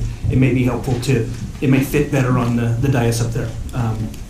So my name's Ryan Kennedy. I'm attorney at Stevens & Lee, here representing the applicant Bolt Properties. As you heard from your attorney talking about the notice, this is lots 14 and 15 in the LB zone. It's a bit of an interesting application in that we're about to do a bit of a history lesson. This is a property that has, I don't mean to joke, but I don't mean to say George Washington slept here, but has been in the township functioning as a mixed-use development for, as the case we'll see, hundreds of years. Luckily, we don't have to go back that far because it is an existing non-conforming use. Your code has us look back to 1979, and your planner and I were speaking about this and determining the date that comes from your code. I'm thankful that I picked the right date because we had obtained a series of aerial photographies, and the one that's closest here happens to be about 2 months before that June 1979 date. And at one point tonight, we'll take you through that and talk through the uses.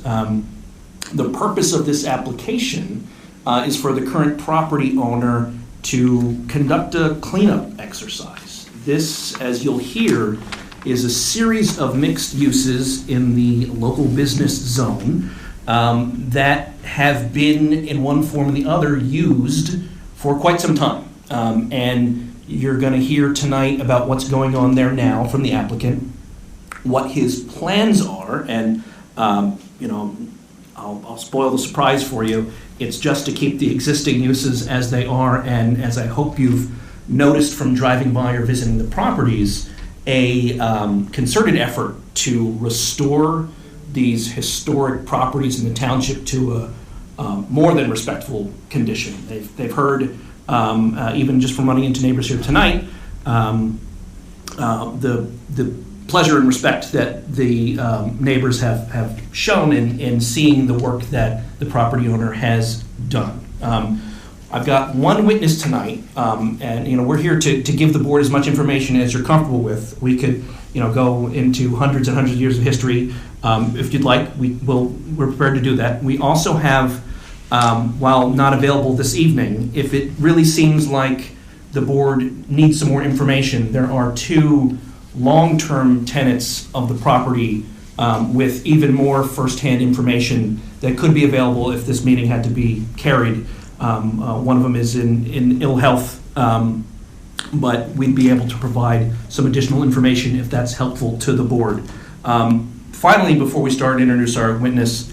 Attorneys never like surprises, but I think we've been given a good surprise. I believe from talking to Joanna, in your packets was a big chunk of information from the tax assessor's office, and I kicked myself not thinking to pull this before because in there is information on the 1980 and 1982 revaluation that kind of confirms that these uses have been going back to that period.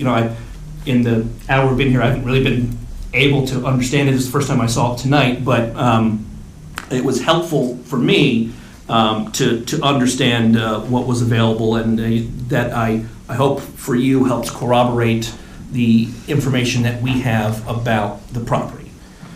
So with that introduction, I want to introduce to my left, your right, Michael Bolderosi. He's the principal of Bolt Properties, LLC. And if I could ask that he be sworn in, we can get started. Okay, Mr. Bolderosi, if you raise your right hand, swear testimony you give tonight is the true stuff you got. I do. Could you spell your name, your last name for? Sure. B as in boy, do you have it? B as in boy. ALDOROSSI. I understand. Krista and Michael might have seen each other a few times over the last couple of years. Well, it's for the record. That's understood. And just also housekeeping, as Exhibit A1 is the affidavit of service and all legal notices for the application. And if it pleases the board, your preference, I have 4 pages of exhibits. I have a more readable version that I'd be happy to pass out if you'd like to have them marked as one 4-page stapled item. 4-page document would be A2, and what are we going to call that? This is the applicant's, we'll just call it the applicant's exhibit. It's historical photos of the property. Applicant's historical photos, okay.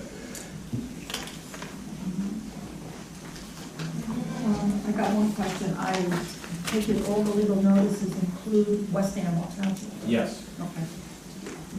They eventually did. Just a smile. Because of the type of application. Well, yes, and we're lucky that it was, another couple hundred feet we goes in 3 towns because it's very close to Amwell Township as well.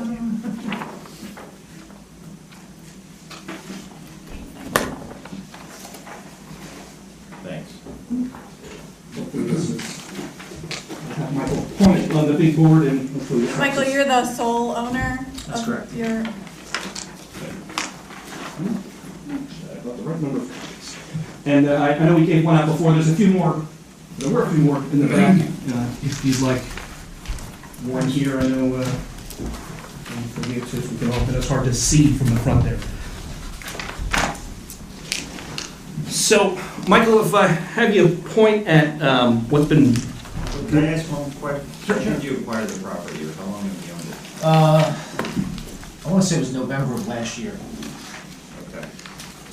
It was under a purchase sale agreement for quite some time because we found oil tanks from 1916 that had to be removed. They were along State Highway 31 and had to be remediated. So I've been involved with the property for several years. The gentleman who owned it passed away, Floyd Menchek. The board may know him. He's a local celebrity. Well, he Part was of a the board. committee person. Committee person, a mayor, everyone knows Floyd, so when he passed away, his wife approached me and asked me to buy it. I purchased it, but I was actually managing the property for several years beforehand while we were cleaning up the tanks, so which took some time. And if it helps for the record, in that packet the assessor assembled, there is a copy of the deed. It was recorded in October of 2018, but there's copies in there that your assessor has assembled. So, Michael, I know, the board being residents are probably very familiar with the property, but if you could just orient them to what we're talking about and then what we're looking at here. So as you know, there's two separate properties. They kind of have always been operated as one. And the property line goes right down the center of this driveway. This is the house, and there's a existing barn, storage, office facility here. In the front, this is the original general store on the property. A lot of history in this building, really unique, and a lot of character to this building. Had originally been a general store on the first floor, and the second floor, and then it was converted to an apartment some time ago. Floyd Menchek was actually born on the second floor, as he told me many years ago. And then there's some apartments in the rear of the building. There's also another little office store that used to be run here. Floyd's brother had from my understanding, a lawnmower repair shop that was run out of this space. The storefront's still there, and the door. Not shown in this photo, but maybe on the next photo. Flipping to page 2 here. Yeah. Of A2. There's another building here that was used for Floyd's nursery, Christmas tree shop. It currently has a metalworking shop in it. It's been there for quite some time. This was also part of Floyd's nursery, and then there was a tractor repair building in the rear. This is used for storage. This area is a greenhouse that's used for storage. And then there's another storage building that's existing right here. And this kind of shows the property line, although the aerial is actually to the center of the driveway, not to the center of the building. So, Michael, if I can ask you to flip one page back to the first page again. On the right, that blue arrow, is that pointing to the property? That's correct. All right, maybe the board could take notice, that red dot represents the LB local business zone. And, it probably would be helpful to start out with what the point of that is, and it's kind of why we're here tonight. So the district is located in the village of Ringgoes and at the intersection of Linvale Road and Route 31. It is established to recognize these existing commercial patterns, particularly those in the context of the historic village of Ringgoes. So we're here tonight to kind of go through what those are. The types of uses that are permitted in that district largely match what's here, what was there, what's being going now. And before we go into house by house, as I think we need to, I'll ask Michael, did you go through what he's done with the property and his intentions? The representations have been, the implication that there is no intent to expand the uses whatsoever, and to date he's been, I'll use the word beautifying, that's in the eye of the beholder, but to bring them up to date and make them look presentable. Can I just ask one question? When was this picture taken? So, this is the first page, Mike. That's a copy of the one that was given to you by. Yeah. So Judy Menchek, Floyd's wife, actually gave this to me when we were buying it, and she said this was from the late '70s, early '80s. Okay, so this picture right here. Correct. From the early '70s, early '80s. Yeah, and that shows a lot more structures than are currently there. The greenhouse in the rear of the building being this space is no longer. All of that large greenhouse is back here has disappeared. This structure is still here, and this greenhouse is still here. No, the reason why I was asking, because I did go by there yesterday. Yep. And all these nice trees are gone. Mm. And there's a huge pile of dirt, huge. Yeah, so a lot of the trees suffered disease and/or one of them had a motorcycle growing into it because it was leaned up against it. And we actually cleaned up about 3 to 4 dumpsters worth of trash in the back of this area. So when we cleaned that up, we leveled off the ground. We did get a soil conservation permit for that work. And that topsoil is going to be respread on the area. But we're doing some investigation into the septic system currently, and we don't want to respread the topsoil until we finish the septic system. Thanks, Mike. So going, This is, if you flip to page 2 of A2. On the left, this color-coded chart that the board was provided in full form and in this smaller form here on 11 by 17 paper. Who put that together? Is that something you put together? This document? Yeah. Yeah, so we marked up this document. Even for myself, when I started managing the property on behalf of Judy, it was very confusing to understand. There was just so many people and so many uses, and I inherited all these people. So at the same, I just put together this document that shows what the uses were, either historical or current use, and it basically says what the current use is, and then I asked the tenants when they started or when their leases began, and I was able to derive all this information between neighbors and tenants, and that's how I came up with it, and then Judy, who was the last owner. So if we could maybe start with I like colors, the purple at the bottom, I think that's a residential building. We start there. If you just maybe give the board the dates and what's happening there now. I'm thinking of a way to streamline it. Oh, Because this we'd be happy to stream, yes. Well, one option for streamlining is, because we're gonna have to go through analysis for 6 different buildings. If any of these buildings are permitted uses in the local business zone, we don't have, they're permitted uses. And they're already there. You know, well, so we can address those right away. They're conforming to the use. Well, except that every single building, none of the structures is conforming. I mean, that's the bulk standards. Except for one, yeah. Yeah, so there's non-conformity in every zone. Unfortunately, so I mean, I appreciate that, because if we were to go through section B of 9296 for the zone, it's residence, it's retail scale, consumable products and for sale items, it's personal services or appliance, repair, and it's things that are happening there. So I think from a use perspective, we're belt and suspenders here, I suppose, perhaps, but that's for, stop us, please, when you think you've heard enough. We don't want to overwhelm, or I know you guys are volunteers, and we want to just have enough information that we're comfortable. Well, I think for me, the question is, what was 1979 is the year we're talking about. Yeah. What was the use in 1979? What is the use now? Okay, well, let's start with the use now, and then we'll go back. We've got a page that's got, there's a neat photo that shows it about 2 months before June of 1979, so we can kind of look at it there. So it's just starting at the bottom. Let's just do use and year when it started, if that's helpful, Mike. So this residential house, I don't know how many of you have been past it, but we've actually been kind of renovating it. We put some new siding on it, some new windows, and cleaned up the property quite significantly. And in the basement, I found the cornerstone, and it had an etch in it that was from 1916. From when I was talking to residents, they said it was about 1915, like the people that have known the property. I was lucky enough to inherit some tenants who were friends with Floyd. They really knew a lot about the property, helped me out a lot as far as they knew every valve, they knew every tenant that was here, they knew every use, they could tell me where the septic was, they could tell me where the tanks were. So it was very helpful to have these people to bring this information together. But this was a residential dwelling. It used to be Floyd's brother's house, and it was converted to residential apartments, and that's the way it's been. That's how I inherited tenants within the space. The next building would be this blue building here. This was very old. It's like 1915, about the same time.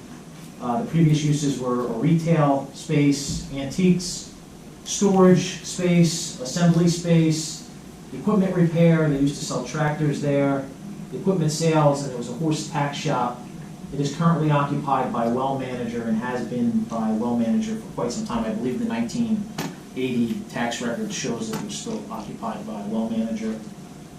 So they're still a current tenant. Building 1 is this front building, and this is all one connected building, but it has multiple uses within the space. On the first floor, it is currently an office for well manager. I believe the 1980 tax record says that as well. So they have like a storage shop, a whole bunch of stuff out here, and then they have an office in this building. The second floor is an apartment. That's where Floyd Menchek was born. The building behind that has 2 apartments, one on the first floor and then one on the second floor. Current tenants occupied, have been there for over 15 years. The Space to the rear was also which is the green space, was a tractor shop, repair shop, has a storefront on the corner of Windvale Road, and then it also has a bunch of storage space that was used for roofing, contractor, equipment sales, and the current occupant is well manager. They store their contents in there. So, Mike, just to kind of sum up that multicolored rainbow building as we've kind of put it together here, it's fair to say it's a mixed-use building with commercial and residential uses? That's correct. And as far as you know, that's both the current use and the use going back as far as you've been able to determine, including that it was residential at the time that the prior owner was born there? That's correct. I think the cabinets are from 1915 too. They're pretty old spaces, so. That's what this building has been primarily used for, from what we can derive, and it was currently used for.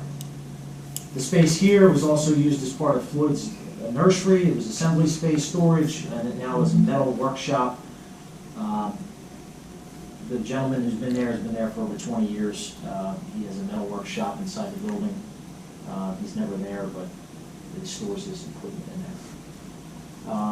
I trust he pays you rent from time to time? Yeah. The next section back here was where Floyd's main nursery was, my understanding was held.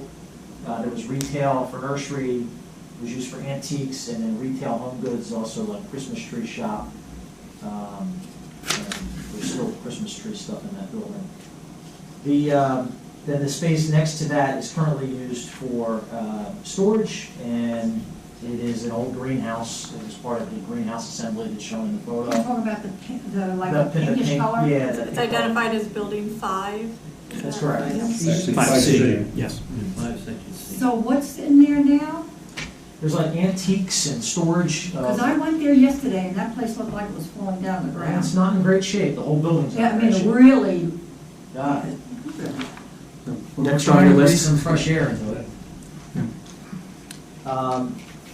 The next space is the space in the rear, which is a Bill Matthews tractor repair. I don't know if many of you are familiar with him, but he repairs tractors in the rear.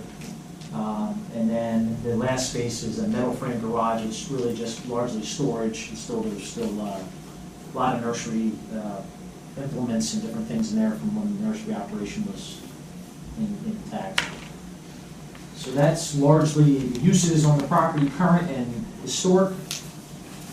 A couple of things I want to ask you to point out. So on the right here, it says March 29 aerial photography from the source that we were able to grab. I think it's, maybe you just help to point out, so there's the blue outline is one lot, and that the balance of the property is the second lot. Just to point out for the board that I think the limits of this service only let you outline one lot at a time. And if you could just point out to the board what date that was, showing the uses at the top. I believe it says 2009. Correct. And I just want to compare, there's a couple of tidbits you can see throughout all of these. The photo on the first page that Mike brought an original of, and then this photo you can see the tractors back there kind of lined up to be repaired. You can kind of point that out in that back corner. And then, Mike, if you want to hold up this photo from the early 80s, 70s that you were given by the prior owner, you can kind of see, stacked up tractors. Hopefully it's not the same ones that hadn't been repaired, but he's working on it. Then if you can turn to the next page, page 3 of A2. On the left, something, I believe another kind of artifact that you were gifted from prior owners. Do you want to say what this is? Yeah, this is a map that was gifted by Judy Menchek, and she was just a historic map. In fact, it was interesting to walk in and see it was hanging on the wall in the hallway over here. I was wondering where she got it from, but it must be a replica of that. And it has the historic Newmarket District, which is the area where we were discussing, and it shows that Menchek was the owner. And I'll apologize to the board and ask Mike to confirm this, but on the right there's an aerial photography. And I'll ask if you could confirm the board that when we ordered that, it was from 1955. That's the one that I put on your bill. And if you want to just describe what you can see there, this one, I don't know how they did it in 1955, but it's a little blurrier than you'll see on the next page.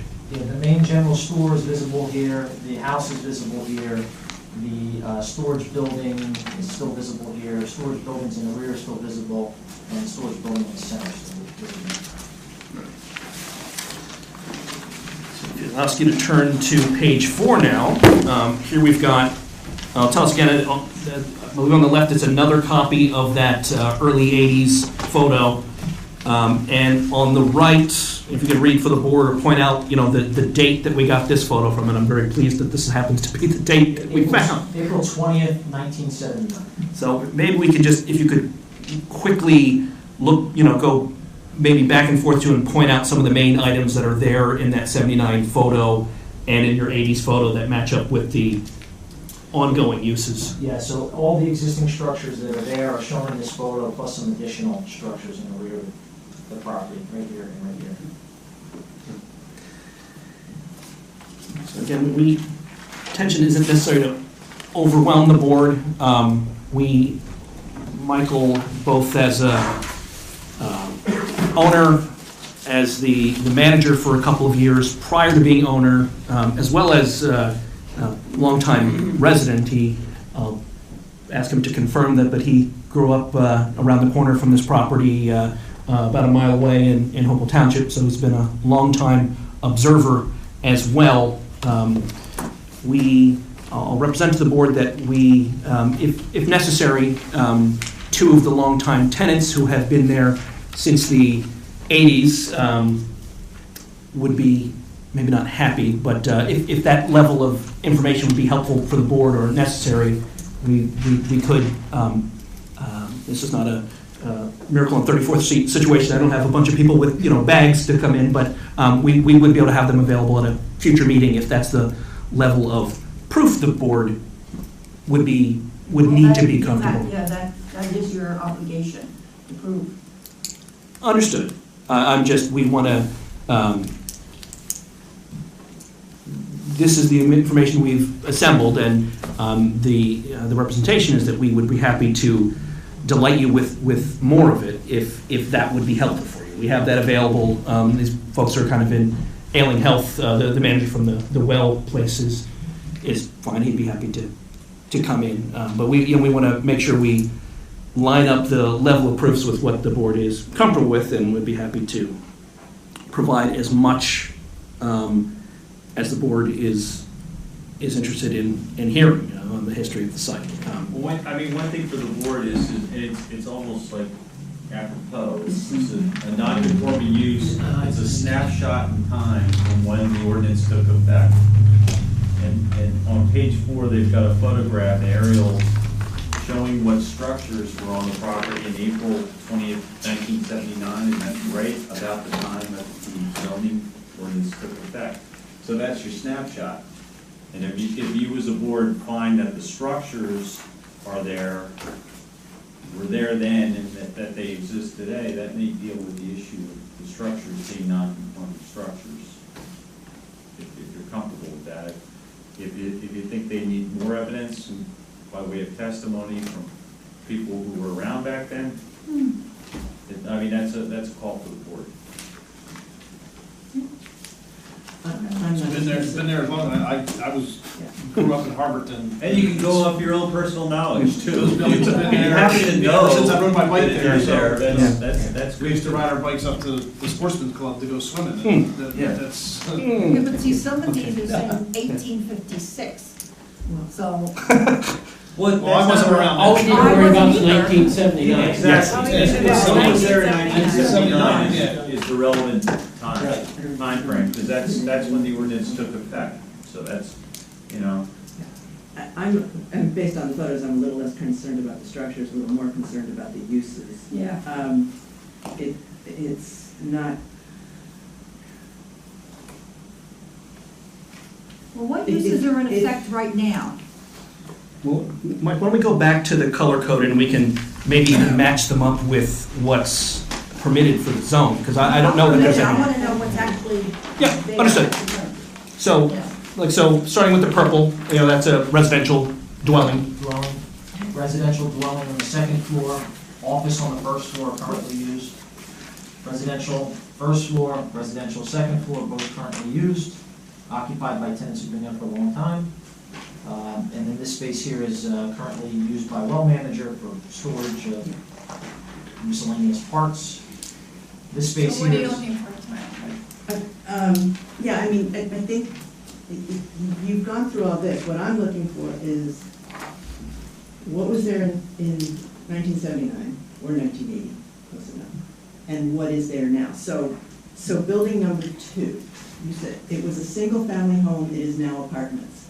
What was it in 1970? Was it a single-family home? Apartments. It was apartments in 1979. Yeah, Doreen lived there. She just recently moved out. Okay, so And- there were how many apartments in 1979? 2. And there are how many apartments now? 2. There are 2. Okay, so that building has not changed. No. You're talking None about of the the buildings house. have changed. No, 2. Right, but I'm talking about the use. Correct. And the character of the use that was there. And that building's never been abandoned, it's always been used for apartments. Correct. And it's currently occupied today, so it's been Well, continued. Okay. Wow. It will be occupied, well, I don't want to give testimony, but Laws of non-conforming use don't mean it has to be continuous with the use, it just has to be maintained to keep the use, nothing's changed to it. the applicant currently is renovating it to make it more usable. The point is, it was 2 apartments in 1979 and it's still 2 apartments now. The roof caved in over the winter and the tenant moved out and we've since fixed that. Okay. But that was just a repair issue. Right. All right. And Mike, just so we're clear, the work they've done, you've obviously pulled permits for and gotten approvals for the actual physical construction. Right. And you can attest to that. Yes. And so building 1A has had the office for the well company since 1980 and an apartment on the second floor also in 1980? So in 1980, it was an office for an architect. It was an architect. Correct. And then it became the office for a well manager after the architect moved out. And when was that? I can find out the exact year, but I want to say it was the late 90s. Late 90s? Correct. Okay, so that's a difference. Yeah. It was always an office space. Yeah, but the question is, was It was you an know, office the use. intensity of the use. We have to identify the differences, and then we have to look at the. I mean, Well, I it's think different we can than the only look at the intensity. uses, Tamara. I think we can look at, if it's office, I mean, I don't know how we could No. identify without going back to 79 what the intensity of that use was versus what the intensity of the use is as well manager. Well, if the character of the use has changed and the intensity of the use has changed, then it's not a pre-existing. It's not a pre-existing condition. It's not a valid pre-existing condition. And the other thing we have to look at is, what was the zoning in 1979? Were all of these uses that existed in 1979 legal at the time? Well, I'll leave it to the 10, but my understanding is that there was no zoning at the time. Right. This is the 79 first. predates No zoning, zoning. and what year did you? Well, municipal land use law was 1975. Yeah. Right. Yes, but the zoning for the township wasn't enacted until 1979. That's why we're using that as our date.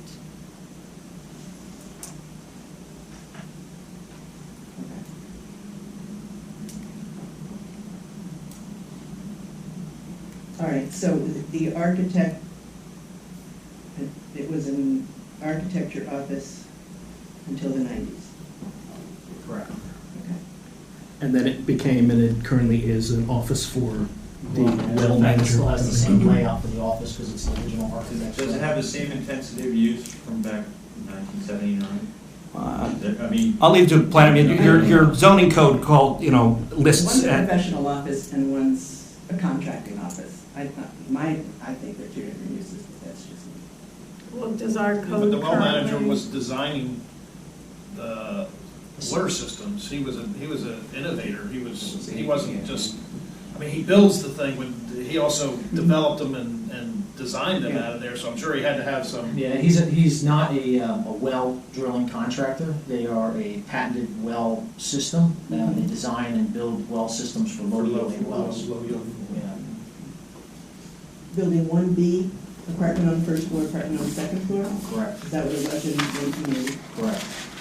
And so the well manager in 1C, the well manager was not there in 1980? And 1C. 1C? No, that was, I believe at that time, that was actually a tractor repair and snapper dealer. Okay. Wait, what year? We're going too fast here, I'm trying to keep notes. So I think we're on 1C. green, is that? We have building 1C I'm here? in 1C. All right. And I'm assuming since the well office didn't come in until 1990s, that the well manager was not in 1C either in 1979. So you're telling me 1979? No, in 1979, my understanding is that well manager occupied this building, and they did not need the office space at the time. They actually have offices still in this space, and then they started using both offices in this and this at a later date in the 90s. Okay. But well manager did not occupy this back space, from my understanding at that time. But that was actually a tractor storage and repair facility and sales. So it went from tractor storage and repair to well manager? That was 1C. Yeah, for 1C. It's an actual dealership for Snapper tractors? But not Mr. Matthews' operation? Not Mr. Matthews' operation, but it was an actual dealership for, Snapper? yeah, well, I believe, Tractor repair until 1990, and then the well business appears to have expanded from building 3 to building 1A. It's well manager now. Okay, section B. that's correct. What's Current in use B? is well manager. Okay. What's in section B? Orange Section B is is 2 apartments. Apartments. Apartments upstairs and And down. then we're saying before and after with that one, correct? Yes. Okay, so that one's good. Okay. That's an easy one. All right, so building 3, you covered, it was well manager in 1979, and it still is. Correct. Okay. How much of that building is occupied? Because I know that that little bump out appears vacant. So the bump out on the side had contents within it. I asked them to clean out some of those contents so we can look at the structure because it needs repairs. So the bump out on this side, if that's what you're talking about, Yeah. I asked them to remove those contents so I could take a look to see what needs to be repaired because the building's leaning. Yeah, that's open to the elements, that It piece has of a, the it has building. a door, it had a door that I took off and is being replaced. That's why it looks vacant, is your point. Yeah, it's undercover, it's not, but it's cleaned out, it's been room swept, there was a bunch of stuff in there, and I'm gonna make some repairs today. What's in there now? Do they pay you for that building? Yeah, they pay me for this whole building. I thought he was over here someplace. He is, Gail, He the has well multiple manager, buildings. he started out in building 3 and in 1979. And in the 1990s, he was in building 3 but expanded to buildings 1A and 1C. If that's not accurate. That's correct. That's, yeah. Just It is confusing, I'm sorry. Yeah. So building number 4, a metal workshop and Correct. storage equipment, what was it in 79? From my understanding, it was the same use. Same use. What, metal shop? Yeah. Assembly space? storage? So what's in there now? It's same tenant. Okay. It didn't look like there was anything there, that's why I'm asking. Well, the doors are chained shut, I'm not even allowed in there because he has patented I stuff. thought it was open when I was there yesterday. I was there yesterday, I didn't see it. The same tenant since 1979? Yeah, he manufactures things for Amtrak and different trains across the world, so he travels, and I don't see him for several months at a time, and then he just comes back. Pays the rent. That's right, pays the rent. So is it functioning as storage or is it functioning as a metal shop? Both. Because he uses it for both. He fabricates little parts for trains. Building 5A, Okay. This is the two guys, is that the? Yeah, so currently it's, has antique storage in there, and there's an antique dealer that rents from us. Its historic uses was the nursery and then retail home goods for Floyd's Nursery. He would sell Christmas wreaths and trees. So what's in there right now? Antiques. storage. Yep. And that was in And 79. It was a Nursery. retail for nursery and retail home goods. Okay, so that one has changed. Because it says since 1956, like, So that's when Floyd had the business for the nursery. That's when they started, and this is where they ran it out of, according to Judy Menschecker's. So Mike, when you did these before and after uses, we kind of did it by the code definition, so it was retail nursery things then, and now it's antique kind of retail operations? Correct. You said it's antique storage. So they buy and sell antiques out of that space. Do they have a trade name? Is that Two Guys Vintage? Is that Two Guys Vintage, that's correct.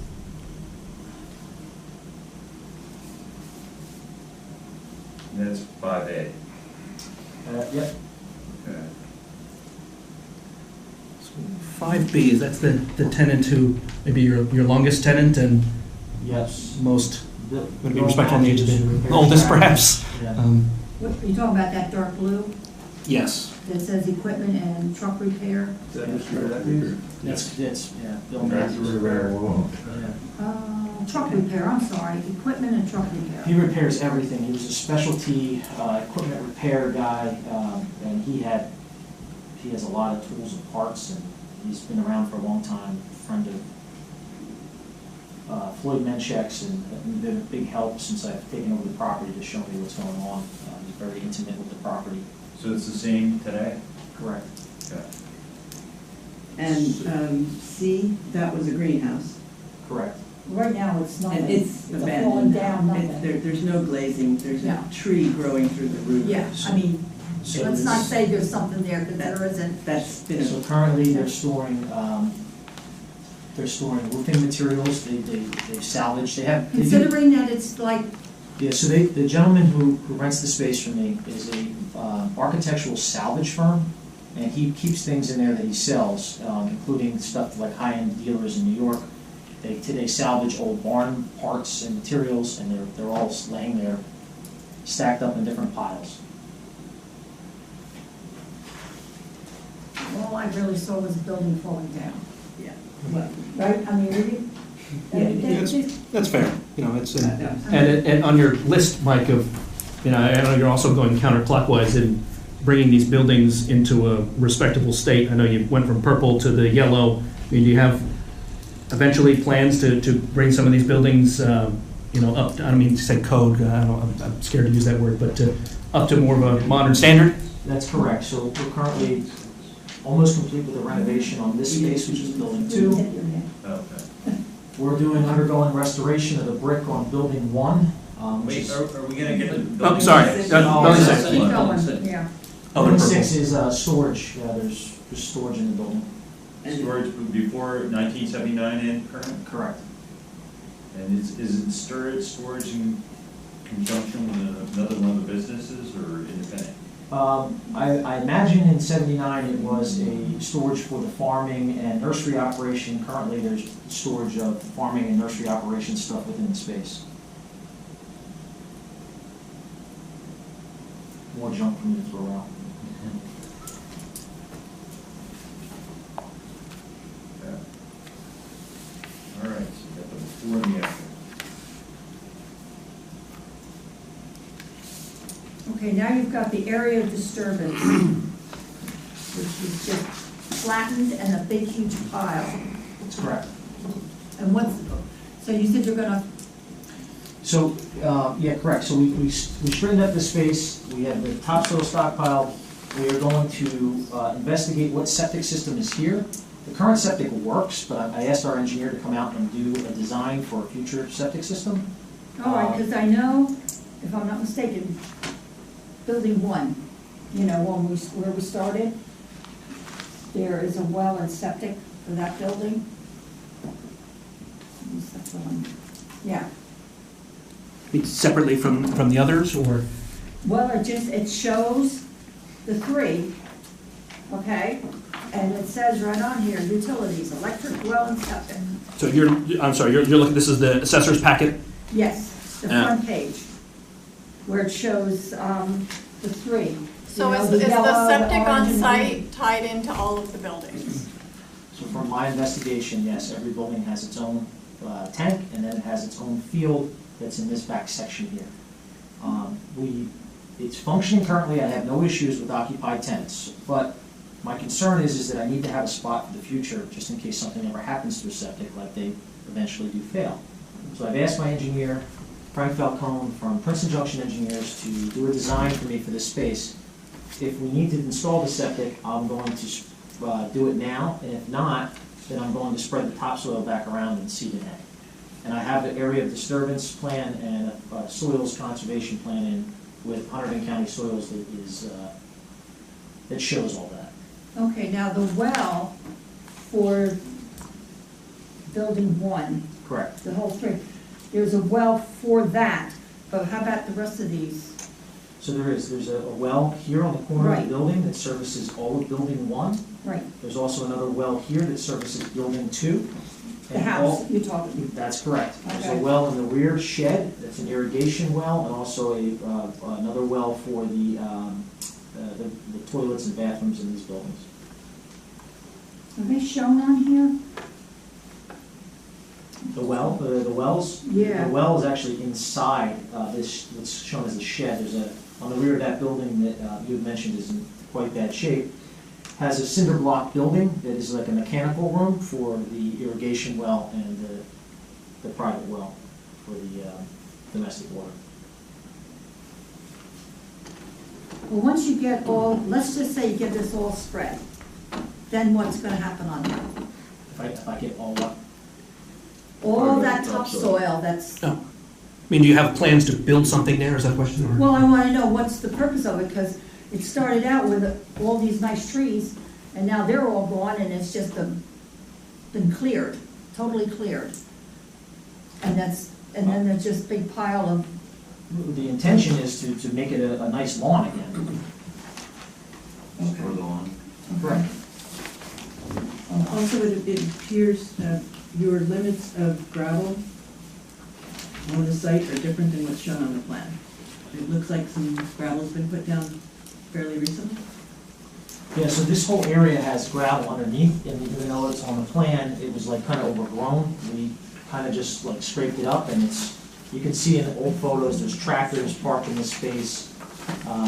It's always been kind of parking space, but we kind of cleaned it up.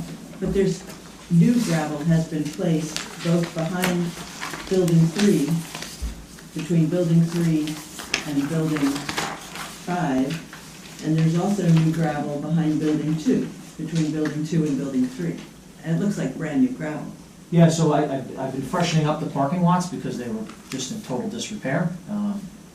It is new gravel on top of what was old gravel in areas where the trucks have been parking for years. Right, but what I'm saying is, your plan doesn't show it as old gravel. Your plan shows an edge of a gravel drive, and I'm saying that So you've expanded the gravel area. So I guess the purpose of this diagram isn't meant as a site plan. We're not here for site plan approval. It's just because he needed a document for his soil conservation district approval, that he marked it up to show the uses. It's not intended to be what he plans to do or what necessarily even he's changing. I mean, I guess it represents, do you recall the date of the base of the document, Mike? It would have been from about 5 years ago when we started doing the DEP remediation because they needed a location, a map for the site that showed where the tanks were. But I'm trying to see what's pre-existing and what's not, and I can tell you some of the gravel on that site's not pre-existing. Okay, I'm just telling you that this area here was always gravel. It's gravel with trucks in it on this date, 2009. There's previous dates with even more gravel. And I think the 1980s photos are a pretty good one to show. The first page and the fourth page. yeah, and there's gravel all the way around, including a gravel driveway through the stream.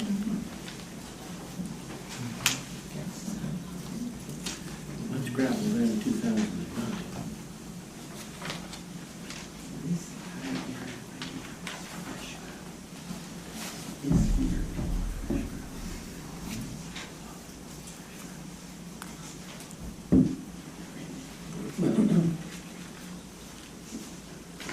This picture, according to this, it's not, but according to this picture, that's what it's saying.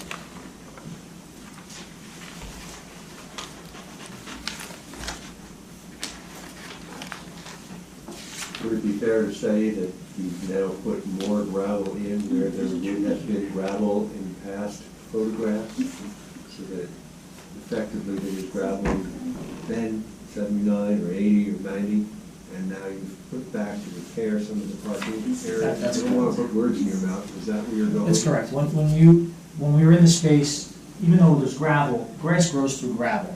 And if you do a good job of cleaning it up, it looks like more gravel, but it's really just the grass that was growing through the gravel. So even in these photos, you can see additional gravel going through the property everywhere. So there's gravel everywhere. So it was an attempt to restore the gravel to 1979 conditions. Fair enough.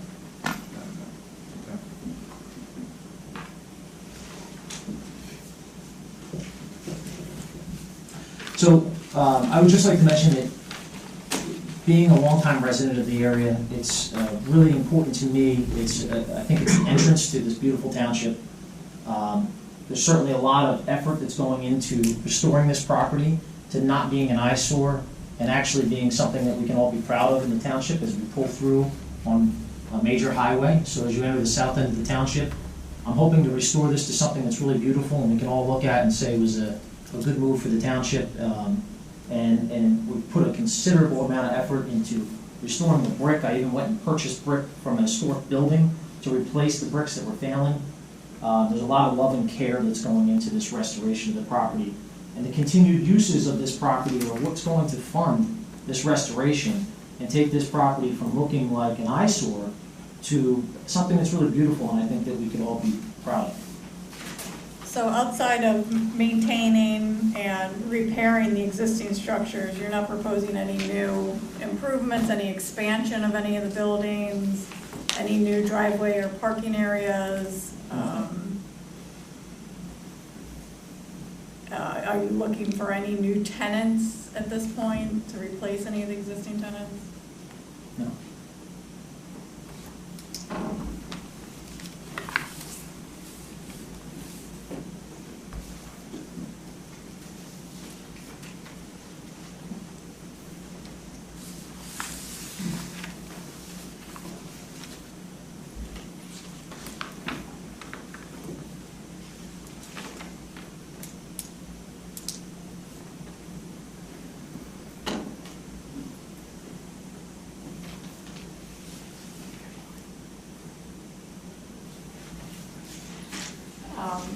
And just, I guess we should say that, so they're coming in right now looking for a certificate of non-conforming use and structure. Now, also this site has more than one principal use on it, so that typically would be a D1 even in the LB district. But again, they're trying to show that this property in 1979 predates the zoning ordinance. But if they were to make any improvements, doing anything to the site outside of just standard repair and rehabilitation, they would have to come back. It would actually be a zoning board application for the expansion of the site. So any site improvements that they have to do beyond what's physically there right now, and that includes a change of use, a change in tenant that would, at this point, intensify the site, they would have to come back to the zoning board to get that approval. So it's still a little bit of a difficult site moving forward, knowing that, really anything you do on the site is going to require an application.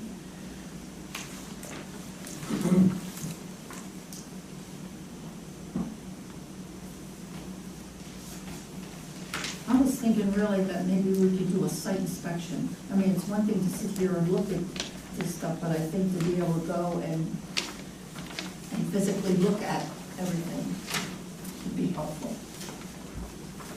That's just my opinion.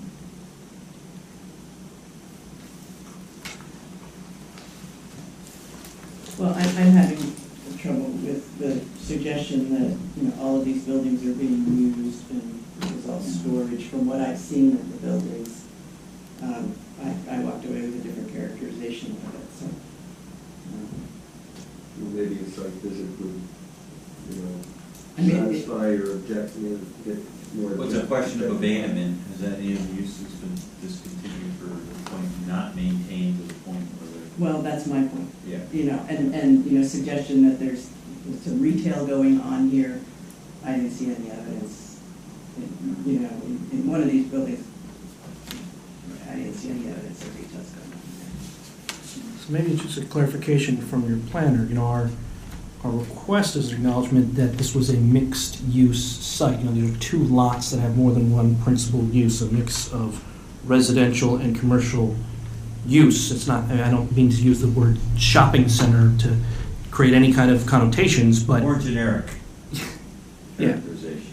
Yes, that this has always been a mix of what are now ultimately permitted individual uses between retail and office and residential. But the fact that this number of them predate the zoning and the odd intent of the zoning to capture that, but at the same time not. You know, again, looking back to the LB zone, it was meant to recognize existing commercial patterns at the corner of Linville Road and Route 31. So we're in this kind of odd spot where what maybe should have been 6 lots is 2. Would you even consider merging them and making it one? I'm What- just saying that because you've got the line going through some of the buildings. It doesn't make sense. I don't To think- what? Well, the current layout the doesn't current make layout sense. I Doesn't know. make sense, yeah. So we Be happy talked to about clean that. up the- I don't know from a planning or use perspective that makes a difference or makes it better than we've, you know, on the one lot that's mostly just a residential use in the front and kind of half of a barn, you know, that's almost just, I can't use the word conforming because it's not, but from a use perspective, it's it's closer to one use on one lot. And then on the corner of Linville, you've got, you know, basically 6 different uses that have been in one form or the other. Testimony was there since the zoning started. I mean, that's really, you know, the board can consider that, you know, we see this configuration a lot, especially in historic boroughs where, you know, lots were created, but they predate zoning, so you'll have, you know, houses going over, and then there's a duplex that's been made out of it.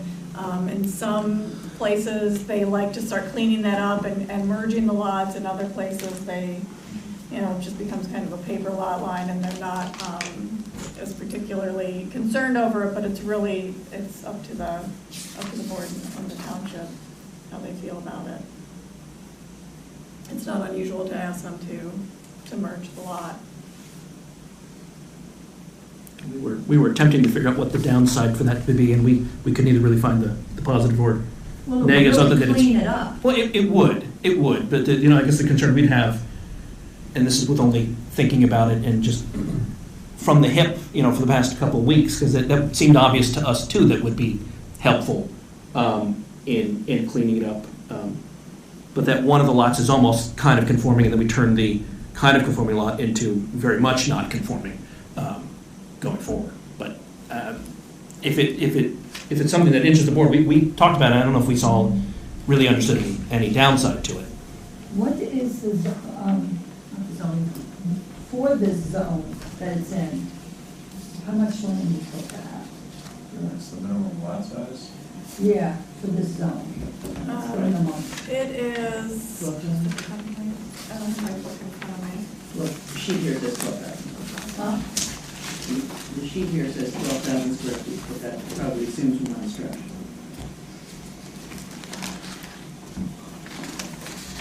So also the history of this site too is when we did the downzoning in the township for the valley, this property was carved out when we did that. We did that in, when we started talking about 99 before the litigation happened when we downzoned. So this was an outlier, and it was to reflect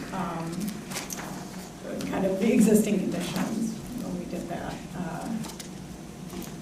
Yeah, but for each zone, it tells you what the lot size is required for that zone. That's what I'm asking. What is the lot size I that's think to me required? just 12,000 square feet. 12,000 square feet? But that, it doesn't assume there's, 6 buildings on 12,000 square feet. That's right. To your point, Consolidating it doesn't clean it up much. No, and the closest. You consolidate something when I mean, you you're got trying to make it, we're starting fresh. Right. And it doesn't really change a whole lot, so, you know, I don't know. Well, it's just that you've got a property line going through Yeah, a couple of buildings. we would get rid of that. The greenhouse. Well, no, then Do there's you- this building here too. I'm looking at Through this. that. Not through the middle of it, but it's going through part of it.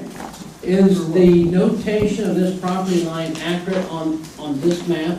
I believe so, yes. So it is just to the west of building 4? That's correct. So it goes through the existing storage greenhouse. It goes through the purple 5C, building? yeah. Correct. That's the one that goes through? Correct. Right. The property line goes through the purple building. Forget that. Okay. That's just a diagram. If you Right, go, here's if the you go to property line. this, Yeah, it's the purple. Yep. you can see where that property line actually lays. But it doesn't go through building 3. No, No. no. So On this it center shows it. driveway. Yeah. On this it shows it going, Yeah, but but you not on pointed out this. earlier But that that's just a, yeah. I guess I have to ask the question, what is the downside for the township of approving the non-conforming use? Well, the downside is all of these buildings start operating at full capacity in the use that he's described in that. And I don't think they're operating, I think the intensity is gonna be a lot higher. And we really won't be able to review it. We won't know if the parking works, we won't know if the circulation works. Yeah, I mean, there's a lot to consider. You know, and I think, Lighting, not just parking, lighting. I just think you have 6 buildings here, if they're all operating the way they could operate, if they were fully functional buildings, this would be a very different site. And I'm not at all, I think some of these uses have been abandoned. So I don't think they're all pre-existing non-conforming. And, you know, that's not to say the ones that haven't been abandoned shouldn't be deemed, you know. I mean, if you have a building that's got commercial on the bottom and a couple of apartments, 2 apartments on the second floor, and over time, you develop 4 apartments on the second floor, you could still say the first apartment, the first floor and 2 apartments on the second floor are pre-existing non-conforming, but the 2 additional apartments are not.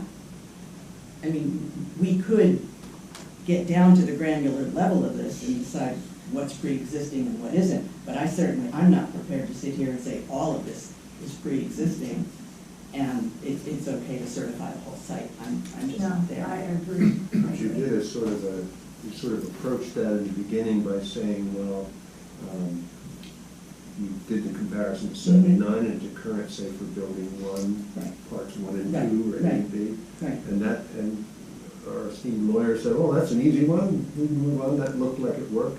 And if you go through all of them like that, to your granular level, then you'd be left with maybe a handful that aren't Correct. and that's your That's concern. my concern. Jim, well, the notes I have is building, before from 1979 and the after in terms of the use, that are the same, are building 1B, building 2, building 3, building 4, 5B, and 6. I mean, those are my notes. Is that? Yeah, and So what does that leave out there still? Well, here's some of your options. You could say that these uses, we satisfy that they're non-conforming uses and structures both, and they both have the certificate of non-conforming use status. The applicant's asking you to take a less granular approach and just view as the entirety of the thing as like a shopping center and just sort of generically say, pretty close to what it was in 1979, this is what we're trying to do. If you think you're uncomfortable with that because it might turn into something else when it gets refurbished. That's the downside. That's the downside. So it's, it really comes down to a comfort level with the board. So that downside perhaps could be averted with conditions. I don't know exactly what they would be at this moment, but the intention is not to intensify the use by a stretch, and Maybe we should open it to the public, Okay. unless there's other questions or discussion from the board. What do you think, you want to open it to the public at this point? Sure. Okay, Or we can always bring up more questions. Okay. Well, you always ask questions. I want a motion. So moved. In a second? Get into it. A second. Okay, all in favor? Aye. Okay, Open to the public. now, are you going to give testimony? I can. Yeah, Oh, so I'll why should we raise your start- right hand, it'll just Yes. make life easier for all of us. Yes. You swear testimony you give tonight is the true self you got? Yes. Okay, your name and address, sir. John Coburn. I live in Linvale, across from the church. I'm a member of the church. I've been there in the neighborhood my whole life. I knew Floyd. I knew the operations there. I knew probably why Floyd didn't go through this process, but I've seen that place busier when Floyd had it. A lot of things going on, and things kind of went downhill with Floyd, but I can testify that this guy improves everything he touches. I mean, he's a neat freak. He likes things tidy. He looks at the big picture. He's not looking I think he likes the neighborhood, and I'm glad to see him take an interest in Linvale, because it doesn't seem like anybody else is, but I hope you give him a little bit of a break here. He just wants to set the record straight, You know what it is, if you give some of the buildings non-conforming use status and not others, then you have a problem with rehabbing it, because you can only half rehab it. For the parts that don't have the non-conforming use status, you would probably need some sort of variance relief, maybe expansion of non-conforming use to do anything with the property. So that, there's some practical considerations, but there is the law. The law on non-conforming use says it's the snapshot in time, so. I'd like to comment just on the intensity of the use of the property, and the concern for that is valid and real. But I think that the understanding of that all these spaces are like 900 square feet. You couldn't intensify the use of that space if you wanted to. You can't fit any more or use it any more than it has been used. It's just not even possible to intensify the use of this site. And it is not the intent to just intensify the use of the site. We're not looking to create a shopping center. I happen to own the property next door, and I was tired of this looking like a meth lab, so I'm trying to clean this up so that it doesn't look like we allow meth labs in our township. So I would like to make sure that the board understands I'm not here to create a shopping center. I'm here just to continue the use. I'm really driven here because I started to apply for permits to rehab the building. I'm continuing the existing uses, and it was kind of like, it would be good to clean this property up. And so I went through and spent the money to come to here tonight with our attorney, and I'm hoping that we can put this to bed so I can put more dollars to use some rehab of the property, which is pretty intensive and a heavy lift, and takes a lot of fresh and good energy to get this done. So I just want to comment that the intent is not to intensify the use.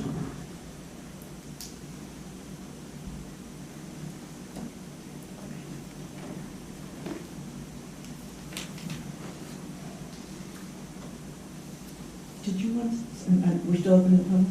Pardon? We're still open to the public? Yes. Yeah. So, Anybody else? I'm just a homeless person, I want to get warm. You want to get warm, it's air conditioning is on. You might get warm, don't go outside. I guess, I'll go close the public, then. I'm gonna close the public. I'll second it. Okay, all in favor? Aye. Okay.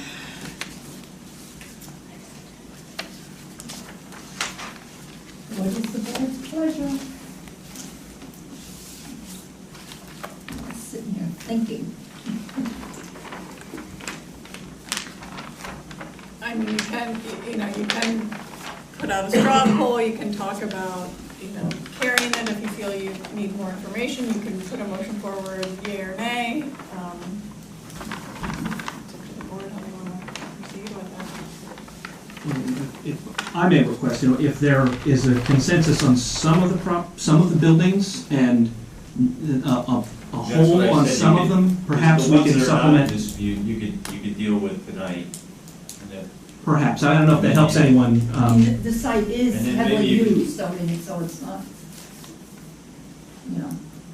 Your point is to get part of it accomplished. You can get some of it done tonight, and if you want to go out and do your site inspection, you can do that. And you don't need to have the whole board go there, because then you got to give notice, and it becomes a public hearing. And that's a big headache. Well, it's not a public hearing, it's just a site Well, inspection. if someone does their own independent site inspection and there's no quorum, that's okay. Or you have a Okay. committee of 2 or 3 members go. Yeah, we can have, yeah. Well, The the most we remainder- can have is 4, because it's a quorum is 5. Yeah. So no more than 4 can go out together. No more than 3. Except you're acting as a zoning board, there's 7. Oh, that's So you're right. gonna have no more than 3. And again, the buildings that you seem to find the use and the structures are consistent from 1979 are buildings 1B, 2, 3, What'd you say? 1B, 1B, 2, yeah, 3, 4. 4, 5B, and 6. And the open-ended ones are 1A, 1C, 5A, and 5C. Those are the What'd you ones say, want. 5A? 5A and 5C. Why is building 1, section A in question? Well, I don't know, one was said it was an office for an architect, and then now it's an office for a well manager. Now, if you find that's close enough, you could say that that's good enough. That's- Like I said, I think they're real, like I said, he's not a well driller, the guy manufactures, he was an inventor. I mean, he designed equipment. I think that's pretty similar to an architect designing equipment, I mean, it's, like I said, I mean, he's got patents all over the world, for managing water, I mean. What is this? What's the other read? Andy Reid. Andy Reid. Not Not that Andy. He passed away. Is Andy Reid still around? or- No, he passed Andy away. Reid unfortunately had a massive heart attack and That's died. what I thought, but I just wanted to double check. If you want to add 1A into the certificate. Well, the only list, thing is. So that it's not a well thing anymore. No, it isn't, not if he died and. Well, the company's Well, the company still Still exists. exists. The company exists, he just doesn't own it anymore, he's not here. I assume I don't want to shouldn't one of his guys take it over, one of his. I mean, this site's heavily. Well, how long has it been a well manager? How many years has it been open in that respect? That as the office space, or Yeah. as? Yeah, for the office. The office is in the late 90s when the architect left. So it's been there for an awful long time. But wasn't there in 79? Not 79. Not 79. Not 79. Not 79, but, okay. All right. And you never would have known. Yeah. Yeah, That's right. See, I personally have trouble differentiating office from office, so I would throw 1A into the okay side regardless. Right. 1C, it looks to me like clearly is not What? a continuous use. It went from tractor storage and repair to. To the well manager. to the boat. Yeah. that's a big difference. And that's clearly different. Yeah. One And seat, I think. what does is well about- manager do in that space? Is it They storage? they Is store pallets and parts and cardboard. So it went from repair to storage. Yeah, that's a big difference. It's not the same. And I guess 5A and 5C, the question is there any retail? Well, 5C is not hazardous. Well, 5C, well, Oh, I have there. no idea. 5C is not. 5A was retail, nursery, home goods to antique storage, buy and sell, two guys, vintage stuff. And then 5C is essentially the same thing. Yeah, that's Are correct. you saying that there's actual businesses operating there now? Yeah, so they have stone that's stored out there, like fireplace mantles and lintels and things like that. They have old roofing products that they sell to designers.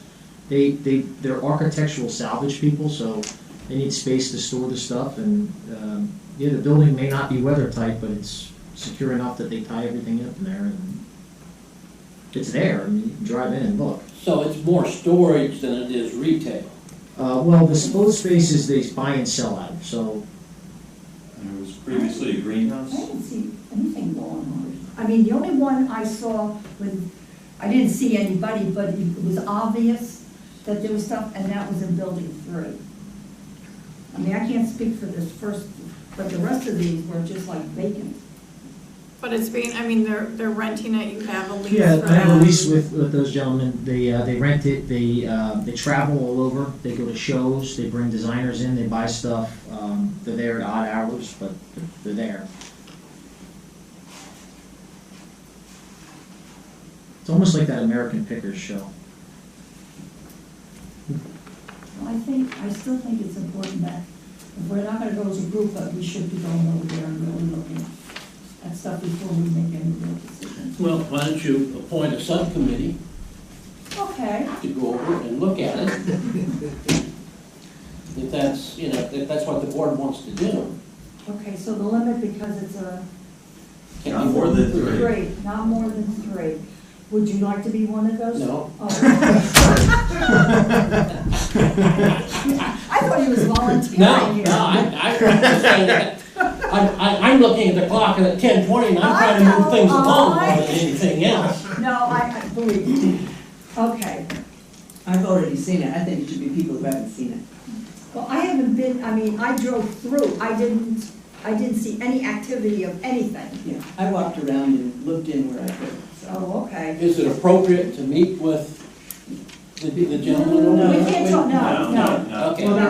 You can't get access. They're tenants, though, they might need access to. Well, Yeah. Yeah, Well, yeah, but I mean, we can't have any can't, conversations. we can't about make it. conversation, we can't ask you questions or have Very good. conversation.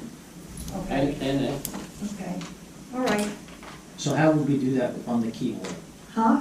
Now we'll get you in. You just can't have a What's it? conversation. Yeah. We can meet with, you know, you can give people access, but Yes, you can't no, have seriously. conversation. Yeah, no, I understand. Yeah. Okay, I'm in. okay, there's All right. 1, 2. I mean, Come on. I'll go, I've seen it a 1,000 times, but I'll go. Well, you haven't been in any of the buildings or anything. Actually, in the 90s, I was when Culver Yeah, but that started was- the motor that shop, was, you know, Almost 30 years ago. Yeah, that's how Give you some long good that's kind of been going in Yeah. that direction. Okay. All right, so we have. So, I mean, if Mark and you're gonna meet up, Okay, yep. I mean, Then I'll be you all 3 day. get together and do your thing. Do you want to make a limited motion on what things are non-conforming tonight? Or do you just want to carry it all to the next month? Probably easier to just. I think it's easier just carry it Yeah. all over. Okay. I Too mean, confusing. I think the main areas that are in question are certainly 5A and 5C. But I think, Yeah. I think they need to go One- to each building and look at everything. Don't you agree, Sarah? I mean, you got the list of things here to go by, you can kind of go in and Right, but I think, see yeah. whether it's, So before they set out, is it possible to give the subcommittee some guidance? I know there's some things that sound a little bit like legal questions as to whether it's the type of use or the specific, I'm not gonna say sub-use, but an office use, or whether we're gonna be looking at whether it was a different type of office at the time. You know, I'd ask the, I know, not it, right? Well, I mean, that's, if the board wants to look at it that way, if they see. Well, they can take notes. Oh, certainly, I just, There's actually, There's case law, there's plenty of there case is law. a case law, it's a 1960s case, because I had a judge put in an opinion on a non-conforming use case. If the use is substantially similar to the original use, that's one of the criteria. yeah, that's kind of where I'm going. Bargain, or I think Well, I'll do the legwork to point it out too, so we have it next time. So I want the three of you to at least take pens and a pencil and take notes. Because I'm sure you're gonna have questions. And the subcommittee should write up a little half-page Of what they of what they, just a Yes. fact, you know. And any questions that you come up with, so when you come back to the board, you know, I think have our you- professionals Subcommittee answer has the heard the questions. discussion tonight. So they know, the subcommittee has heard the discussion tonight. So Right, they know so some of they the know, comments, yes. the questions, the issues that have been raised by the Right. various members of the board. Yep. Yeah, I was gonna say, take your maps with you, so. So we need a motion to continue the. The motion to continue it with no further notice required. For the October date That certain, would be October, what's the, Carried to the. October 9th. what do you, what's the date? October Second 9th. Wednesday. Well, is that a holiday October right now? 9th. Is that a, Yes, but that holiday's on Monday. We meet on Wednesday. got it, okay. What's the date? My life is, it's the October 9th. Huh? 9. The 9th, My, okay. my life is based on when my kids are in school and they're off that day, so I Okay, just I want want to to make know sure. the fact that this will be carried over without any further noticing or anything to October 9th at 7:30 PM. So moved. Move? Who's gonna second? I'll second it. Okay. All in favor? Aye. Aye. Please. What, I'm sorry. Oh, no, I just, so we're gonna get together, the three of us, and we're Right. gonna, Yeah, I'll give you my phone number. Yeah, I would coordinate so that they know that you're Please coming. say- Get in, Yes, Or just show up. yes. preferable time for you. You're Your around. time's bad, so just one. Okay. And you all have your map, so you can take it and everything. Okay. You have a point you want to bring up? It just, I mean, I'm just looking at, you know, I mean, the case law does talk about the character, the extent, and the intensity of the use. So that's what we're looking, we're comparing the character, the extent, and the intensity of the use back then versus now. So they gotta be balanced, and there can't be, and there also can't be any abandonment of the use. So, and One more time on those three. character, extent, and intensity. And no abandonment. In abandonment, the case law says you can stop as long as you maintain the site. So if trees grow through it, that's not so much maintaining.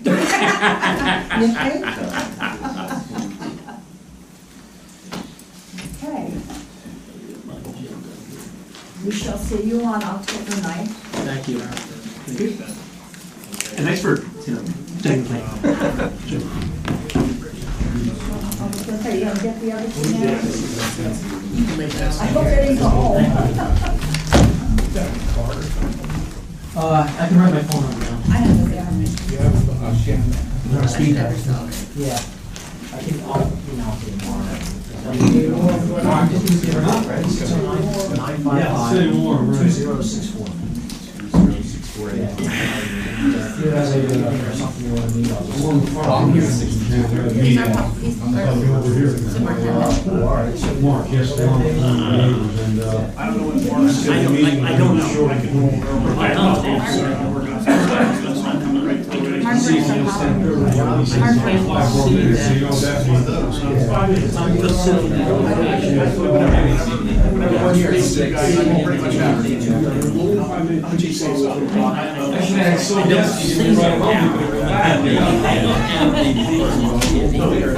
You guys were at this so long, he grew a beard. He was clean shaven when we left this room.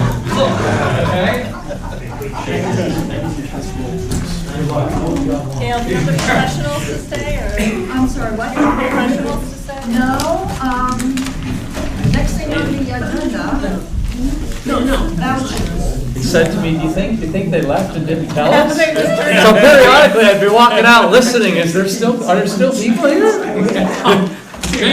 homeless guy right here. The homeless guy. Why is he here? I know, I'm in between board. I'd like to put a cell tower up on my lawn. We only approve hella stops, okay? We don't approve cell towers. You want a hella stop? Those big trees behind it, okay, you'll never see. We'll approve it, okay? Okay, next on the agenda are the vouchers, and does anybody have any questions, or everything look good, whatever? Have you had a chance to look them over? And if so, We're on oral I was reports. gonna say, I got a motion. We're on oral reports. Oh, You skipped oral well, I reports. figured you'd been sitting out there so long you'd wanna go home. I do, I have work to do yet. I have to go back to work. Oh, God, you poor thing. All right, can we do the, since I already asked and got a motion, we'll have you talk. I would never, I have nothing to say. there you go. He wants to go home. He wants to go That's what he home. said. I have chihuahuas Roger waiting wants for to me. go home, he's looking at that clock and he's We're trying to stay awake. Miss Gavigan isn't even here. No. It's you and Krista now. By the way, your voucher for the We're work good. you did on the bike lane is apparently getting Okay, I have charged a for the motion to escrow and approve getting the paid. vouchers, do I That's have what a I was second? told. Oh, that's news to me. It was retired. What? I'll claim that. Rick, but we'll talk. Oh, good. Most of escrow. You don't listen. Couple more smacks. Where you said bills, we're talking bills. He told me to do that. Anyway, I need a second on the vouchers. Who was first? Roger. I'll second. Okay, and Chris seconded. All those in favor? Aye. All right, now we'll do the oral reports. You have nothing to say? We're looking for me for FOSBAC? Yeah. I have nothing to say on FOSBAC. I don't believe that. There's really not a lot going on right now. Okay. There will be a draft of the farmland and open space plan coming to the planning board, but probably not for another 2 or 3 months. They're working on it. Good, because we got a lot of other things coming up. It'll be a lot shorter than the existing one, and I think it'll be a lot more useful because we're in the process of gathering statistical information that I think will be much more helpful than what we have right now. But it's going to take a few months, and that's really all that's going on. Okay. Well, okay. Francis isn't here, so there's no report. They didn't meet. They didn't meet. The meeting was canceled. Okay. They didn't have a quorum, or it got canceled for some reason, so there was no environmental commission meeting. Okay. Do you have anything to say? I have nothing to say. Anyway, we did carry this over to next month, and we have a subcommittee that's going out to do a site inspection. I just wanted you two to know. Who's on the subcommittee, just out of curiosity? Mark, Jason, and Kim. Good. It's a good group. Mark's taking us out to lunch. I know, I was just gonna say. Well, it was Roger's idea to do the site inspection, so I didn't know he wanted to be on it. He said no. He wanted the chair. No, he just wants to go home. Trying to move things along, that's all. Okay, if there is nothing else, do I have a motion to adjourn? Second? Second. All those in favor? Aye. There you go. No, I want to answer the 4 little. Look at those chihuahuas starting. They're very Irish. Fitting it?